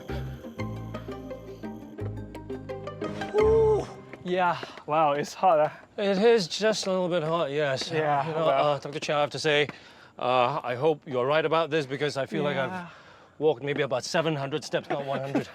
I think we are going to be there soon. Okay. Yeah, I We're think close, it should right? be. Yeah, I think it should be up there. Actually, you know what? I've heard that temples are built on an elevated plane to make devotees have to make the effort to climb up in order to go and worship. Is there any truth to that? Yeah, many religious sites are actually built on mountain tops because they are more isolated and quieter for spiritual cultivation. Right. Yeah. Okay. So yes, I think it should be somewhere there. Okay. Let's. Actually, I just stopped only because I just wanted to take a break. Not that I wanted to answer that question. All right, let's keep going. Well, almost there. So this is the spot? Yes, Adrian, this was where the temple used to be. This should be the place of the main shrine. And then there's a pagoda in front of the temple that I think we can see right over here. Oh, okay, okay. So it doesn't look like a huge temple by any means, looking at this photo. No, I think it was a small temple. Uh-huh. The Thousand Buddhas temple had thousands of Buddha images and statues. One of the most famous statues was that of the seated Buddha with a seven-headed Naga coiled around him. They believe that the statue was a gift from the famous Wat Sutat temple in Thailand. In the 1980s, the government acquired the land and compensated the temple, but the amount was not enough for the temple to build a new place. Over time, we lost track of what happened to the temple and all the hundreds of statues it contained. So it's all gone? Yeah, I think it's all gone. Just like that? Yeah. Wow, and you said it was demolished when? In the 1980s. 1980s, so around 30-something years ago, there was a temple right here where we're standing. Yes, just right here. Amazing. According to the documents we found in the NUS library, the temple was just right next to Mount Faber that we can see right over there. And it was said that the temple had an excellent view of the harbor and the city. Right. Well, I have to say, the view from up here is excellent. That's Keppel Harbour and the surrounding areas. It is absolutely breathtaking. So this solves the mystery of the legendary temple then. This experience has just made me realize that it just takes a little bit of digging and you discover hidden gems. that are lost in time, it really gives you a sense of appreciation for the rich history that we have here in Singapore, in spite of us being such a small country, and also realizing the fact that there are so many secrets yet to be discovered. So, Patrick, that is the result of my investigations into this forgotten and legendary Thousand Buddha temple. I think it's quite sad, actually, that, such an iconic temple is now just forgotten in time. Talking about forgotten places, I think I have another picture to show you. Do you? Yes. Okay. This is here. What's this? This is the Alkaff garden, built by the Alkaff family. The Alkaff garden? Yes, I think it's no more around. Oh, so this is no longer in existence either? Yes, no more. Do you know exactly where it was? I'm not very sure the exact spot. You don't know either. I see. Well, I guess it's my job to go and find out. I've been challenged to find a forgotten garden. Where do I go from here? Who would have an idea of where to look? I decided to return to the beginning, where it all started, and find a member of the original Alkaff family. Meet Jafar Alkaff, one of the descendants of the Alkaff family and the grandson of Syed Abdul Rahman, the man who built Alkaff Mansion. A mercantile and land-owning family, the Alkaffs arrived in Singapore in 1852. Their investments in real estate established them as one of the largest property owners in Singapore. Their most famous properties included the luxurious Hotel del Europe, the Arcade Building, which was the first indoor shopping centre in Singapore in 1909, Alkaff Mansion on Teluk Belanga Hill, built in 1918, and the Masjid Alkaff, which was built in the 1930s for the local Muslim community. So, Jafar, the Alkaff name is very well known in Singapore, but I have to admit I know very little about your family's history. Yeah. So could you give me a little bit of background on the From what I Alkaff? gather, because I was very young, then with the information I have from my uncle, most of our relatives or uncles have passed away. The information we got and what we found out is they used to trade in textile, in coffee, and they invested a lot in properties. And they do a lot of philanthropy work. They build mosques, they build schools, from Yemen to even Singapore. And Also, the family originated in Yemen? In Yemen. The Alkaff name? The Alkaff, our great-grandfather came from Yemen, they came to Singapore, and then my father and his brother were born here, and then they went back to Yemen. They were raised there, and then they came back here again. So your grandfather moved here, or your great-grandfather moved here? My grandfather. Right, so this is in the early 1900s? Yeah, 1900s, Right. 15, Okay. around that. But from what I understand, not only did they come to Singapore for business, but they did a lot of public works as well, and that they created this legendary Alkaff Gardens, which I've never heard of. My grandfather, Habib Abdurrahman bin Sheikh Alkaff, he wanted to build a park along Upper Serangoon Road and Bidadari Cemetery. So what he did was he commissioned a Japanese landscaper to build this park. So it has like a artificial lake, mini hills, small hills. Are you perhaps talking about this? Oh, yes. Oh, this is what I've seen. Yes, absolutely. This park was created out of just a flat piece of A flat piece of land, yeah. That's amazing. Amazing, yeah. I mean, the bridge looks distinctly Japanese to me. Yes. And it was a public park? It was a public park. It was commissioned, I think, in 1929, and in 1930 it was open to the public. It was very popular among people. People go there for fishing. There's a tea house. People go there for boating, family picnics. I was told by my cousin that he said that the circus at one time came and they used that park for people to see the circus. The park was requisitioned by the British in 1941 in preparation of the war. The Singapore Volunteer Field Ambulance Services camp was set up there. And then later on, the premises was restricted when the Japanese took over during the war. Even the owner, even my grandfather, is not allowed to go in. Really? Members of the public were not allowed to go in. And then after the war, the place was pretty much forgotten. Nobody really took care of it. It was just left until I think it was in 1949, the Alkaff Lake Garden was sold to the Sanet Realty Company for only $2 million to build the Sanet Estate. Remember the Sanet Estate? Okay, now Sanet Estate, suddenly I remember that. I know that name.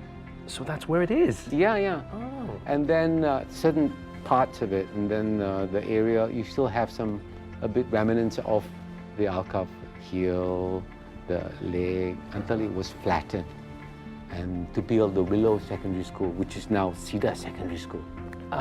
Cedar Girls Secondary School is where this legendary Alkaff Gardens used to be. Yeah, exactly. Jaffa, thank you so much for spending time with me and telling me about your fascinating family, the Alkaffs. I'm still very curious to see where this Alkaff Gardens used to be, so I'm going to take a little trip to Cedar Girls Secondary School to see what it's like right now. Thank you so much, mate. Off you go, my lad.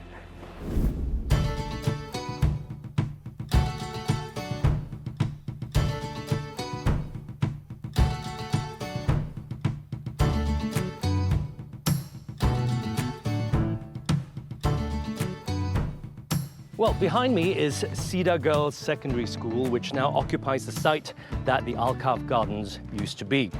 Now, fortunately, we still have some legacy of the Alkaff family in Singapore today, such as Alkaff Mansion, Alkaff Avenue, and the Alkaff Bridge, which was obviously named after the family. Well, I'm really glad to have solved the mystery of two of Singapore's forgotten places in our rich history.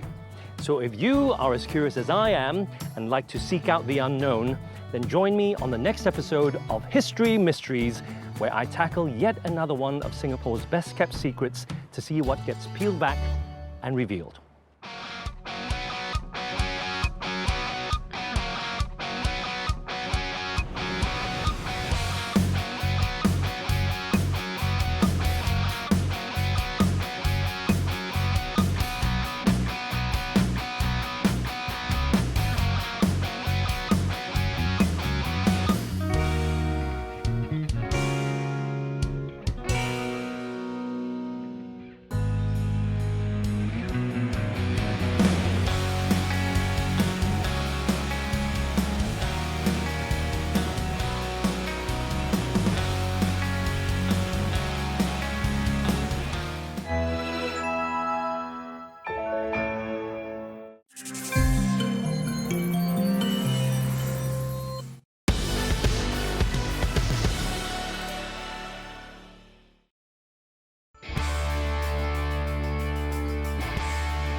As an actor, I am fascinated with stories.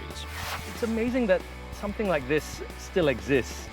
And Singapore is a perfect source for this. Whoa! What surprises does it hide? Or mysteries to answer?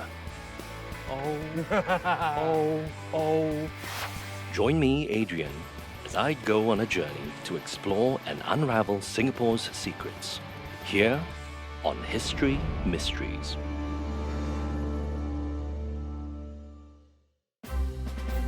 Since its opening in 2015, the Sports Hub has hosted many iconic events such as the 2016 National Day Parade, concerts by global music acts, as well as football matches by internationally renowned teams.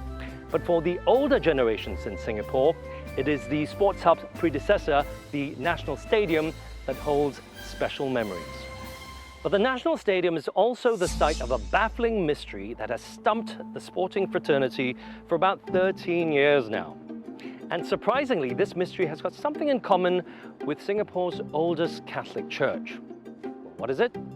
Well, would you be surprised if I said time capsules? And what do time capsules have to do with this mystery?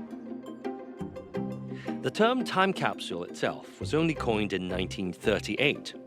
Essentially, time capsules are a cache of goods and information which are meant to help future generations understand societies that came before.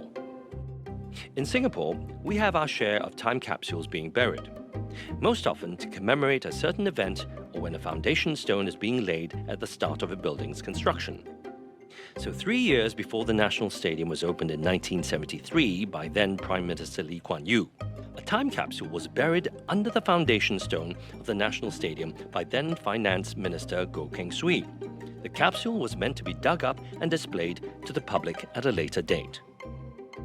37 years later, in 2007, the Singapore Sports Council, which managed the stadium, hired a team of contractors to unearth the time capsule. Now, this was just months before the stadium was due to be torn down to make way for the sports hub. But lo and behold, the time capsule had vanished. If I were to tell you that there used to be a time capsule buried underneath the National Stadium, what would you say? Oh, I didn't know about it. No, I've never heard of it before. Is it? Never heard before. No. This time capsule was buried in the 1970s sometime under the National Stadium, but when they tried to unearth it, it disappeared. Yeah, that's weird actually. Not quite possible, right? It's quite cool, actually. Quite cool. I mean, you wouldn't know what happened to it, right? Uh-huh. Yeah. It's a mystery. Yeah, which is quite cool. Don't care?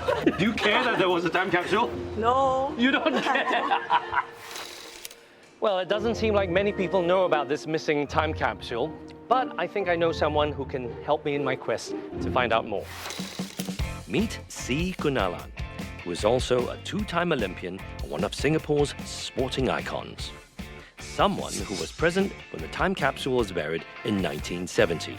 I'm here to talk to you about this legendary fairy tale almost about this missing time capsule. So what was your personal reaction when you found out that this time capsule was missing back in 2007, I believe, right? What was your reaction? When they told me that the time capsule was missing, I was shocked. And then I was surprised. But at the same time, I was sad. What exactly was inside this capsule? I won't know for sure. But I was told that there were a few coins, the current newspapers, and some sports memorabilia. But then, when I bring people around the museum and I talk about it, I will say, we had a packet of nasi lemak and a prata in there. I would believe you if you told me that. Yes, for fun, yeah. But you actually got to see the capsule? The capsule, yes, we were there. There were a few runners who brought it from City Hall. Right. And then the last guy was my teammate by the name of Nur Azhar Hamid. Okay. He was our high jump champion. Right. But I remember him handing that capsule to Dr. Goh Keng Swee. It was not very bulky. It's nice and very streamlined capsule. It's a slender. But solid and opaque, you couldn't see through it no. to see Copper. what was, couldn't see the nasi lemak inside. Yeah. A copper. Copper, right. Copper. Okay, it wasn't too heavy either. So I remember that after Dr. Goh put the capsule into the concrete casing, there was a slab to cover the casing, and then there was cement to cement it and seal it. And then my role was to hand Dr. Goh the trowel for him to use to smoothen the cement. Okay. And then I was out of the scene. Right. But so I remember that part. But after the capsule was covered up, was there a plaque or anything to say there's a time capsule here? I can't remember. Right. But most probably there would have been some kind of a marker. Right. Of course. Even that's gone. Yes. So it seems to me your visual impression of that occasion is very clear. Do you know exactly where it is or the geographical location of it? It was at the old stadium's west entrance. The old stadium's west entrance. Okay. Of course, at that time there was nothing there, just open land, all getting ready for construction and so on. And so they had set this up, and then there was a place for the capsule. And so this was at the west entrance. Right. So, facing Nickel Highway, that side. But what is your personal theory of what happened? Okay, for me, I think it's like this. This location where the capsule was buried, the ground was, all this area was swampy. River. It was a riverside, river bank. So it was really, really porous ground. So I at that time, I said that this capsule probably just sank and sank and sank and disappeared. Why did I say that? Because I also recall that in those days, the very first contractor went bankrupt because he was piling and piling and piling, and the piles kept disappearing. So this could have happened to that capsule. It could have also just sunk and then sunk away somewhere. Any other theories, perhaps, might there be for this missing capsule? Okay, the capsule was, when it was buried, they had built a fountain and some plants around it, also at the west entrance. But I also heard that this was moved because they said that when hordes of people came out of the stadium, 60,000 people coming out from the west entrance, and then this fountain was in the way. Although I can't imagine that, how could a fountain be in the way? People can go around it, right? But they did say that because of that, when they moved the fountain, then they may have forgotten about the time capsule. Could the rumor be true? That the time capsule went missing when the fountain was removed? I decided to do some digging of my own. Surprisingly, I was able to find a picture from the 1970s that showed a fountain in the front of the main staircase at the west entrance. But by 1985, another picture of the National Stadium's west entrance no longer had a fountain. So there might be some credence to this rumor after all. In comments made to the media in 2007, Singapore Sports Council officials said that the time capsule is likely to have been buried underneath the VIP car park. Now, this car park is at the bottom of the staircase on street level leading up to the grandstand concourse in the stadium. Now, these officials also added something a little bit strange. They said that they had documents to guide them, but that these documents were not accurate. So 13 years after learning of the mysterious disappearance of the 1970 time capsule, we are no closer to solving the mystery of its location. The missing time capsule is indeed quite a cultural loss for Singapore. I speak to retired journalist Suresh Nair to get his take on it, as someone whose job was to get the facts right and provide an objective view of events. If you look from Singapore's perspective, we set world-class standards for almost everything, A to Z. Right? From airport to port to almost everything. Right? Stuff like this cannot happen in Singapore. Number two, a capsule is not, we're not playing hide and seek or anything. You know where the capsule is. Yeah. Right? And most times they'll put it below the memorial. That's what Dr. Goh Keng Swee did the last time and all. Right? So it's impossible to be missing. I mean, when you learned about the disappearance of this thing, what was your immediate reaction? What did you feel? What did you think? I'm mystified. I can't find an explanation. It's hard to believe. I think it's one of the biggest mysteries in Singapore. Do you recall what the public response was like to the disappearance? I think it would have been stupendous because a thing like this has never happened before. Somebody messed it up. Right. But it's a mess up. And it's not too late, right?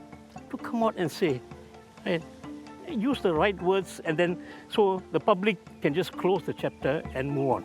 Yeah, right? So we can have some, I suppose, a sense of closure. Closure is very, very important. If you have a honest closure, right? Everyone believes you, they will salute you also. The disappearance of the time capsule buried in the grounds of the old National Stadium remains one of the more baffling mysteries of Singapore. In spite of an extensive search as well as a $50,000 reward for information leading to its whereabouts, the time capsule remains elusive. Fortunately, other time capsules discovered in Singapore have enjoyed a happier outcome. Now, one of these was buried in 1843 and is believed to be the oldest time capsule discovered in Singapore.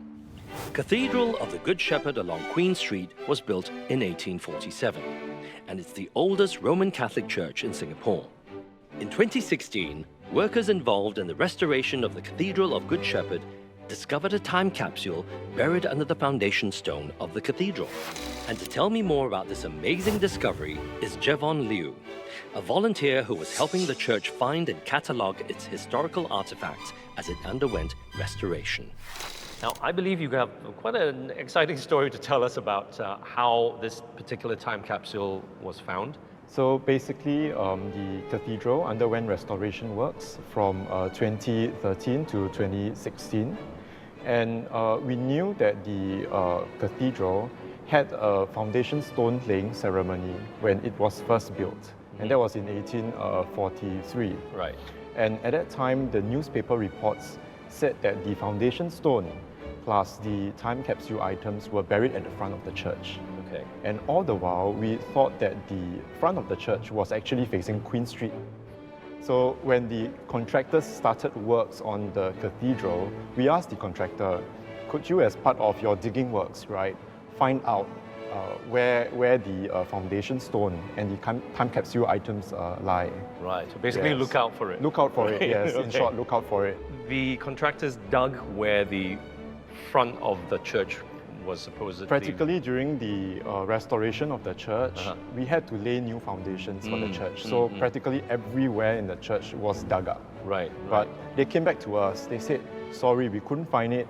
Probably it's lost forever. The French Catholic missionary priests of the Cathedral of the Good Shepherd had buried a time capsule underneath the church's foundation stone in 1843. But during the church's restoration, it couldn't be found and was believed to have been lost forever. We were disappointed, but never mind, we just went ahead with still the had to go on works. with Yeah, the you still had to restoration. go ahead with the restoration Right, works. right. So fast forward to 2015, at about 9+, the portico that was facing Victoria Street collapsed. So after the portico collapsed, right, we decided as a committee, the building committee, whether we should at least keep, one column, one of the ruined column for future display. Oh, okay. Yeah. Okay. So we kind of picked the one that was still, quite good. In good condition, Condition after the collapse. yeah, How many of them were so, there? So there are actually 8 columns. Okay. Yeah, we chose the one right at the corner. And it was the one that was at the corner of Bras Basah and Victoria Street. Okay. And then fast forward to the next year, sometime in, I think, January, the contractors came in to excavate that column that we chose. Right. And guess what? They put up that column, and what did they find underneath was the original foundation stone of the church. Oh my goodness me. Was it in good condition? I mean, what did it look like? It's a piece of granite stone with a cross incised on the top of it. Okay. What the people of that day did was that they dug kind of a box in the ground. Okay. Right? It was just basically just soil. Right. Right? And then they laid 2 bottles into that pit.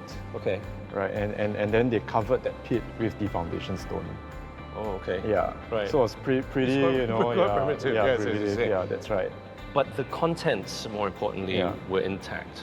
Inside the time capsule were actually 2 glass bottles. So when we found it, it was already broken. It's 177 years old. Okay. Yeah. And this is like the soil. The original soil? The soil. From we didn't 1843. We didn't clean it. I mean, it gives it Sure. yeah, Absolutely. aesthetic, Absolutely. Yeah. Okay. Okay. So what did it contain? So it contained newspapers of the day, like the Bengal Catholic Herald. Right. Yeah. So this is a Catholic newspaper in circulation back in the 1800s. We also had secular newspapers, so like the Singapore Free Press newspaper. Yeah, so 177 years old.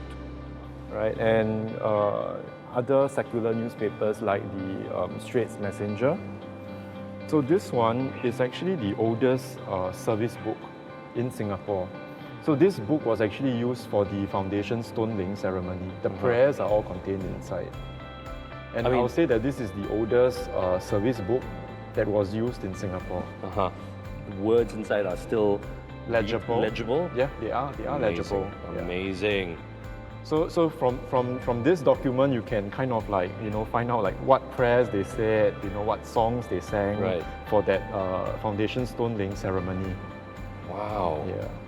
So everyone was like really, really excited because, I mean, this is like the oldest time capsule or the oldest known time capsule in Singapore. Found in Singapore, Yeah. absolutely. Thank you so much. Yeah. Delving into time capsules has made me realize the importance of preserving our heritage and our history for the future. Now, needless to say, 2020 has impacted all our lives in unprecedented and totally unexpected ways. From compulsory mask wearing in Singapore to global lockdowns.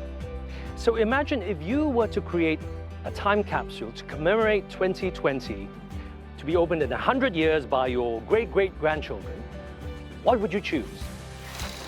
If you were to be able to choose to put some items in a time capsule to commemorate 2020, what would you put inside?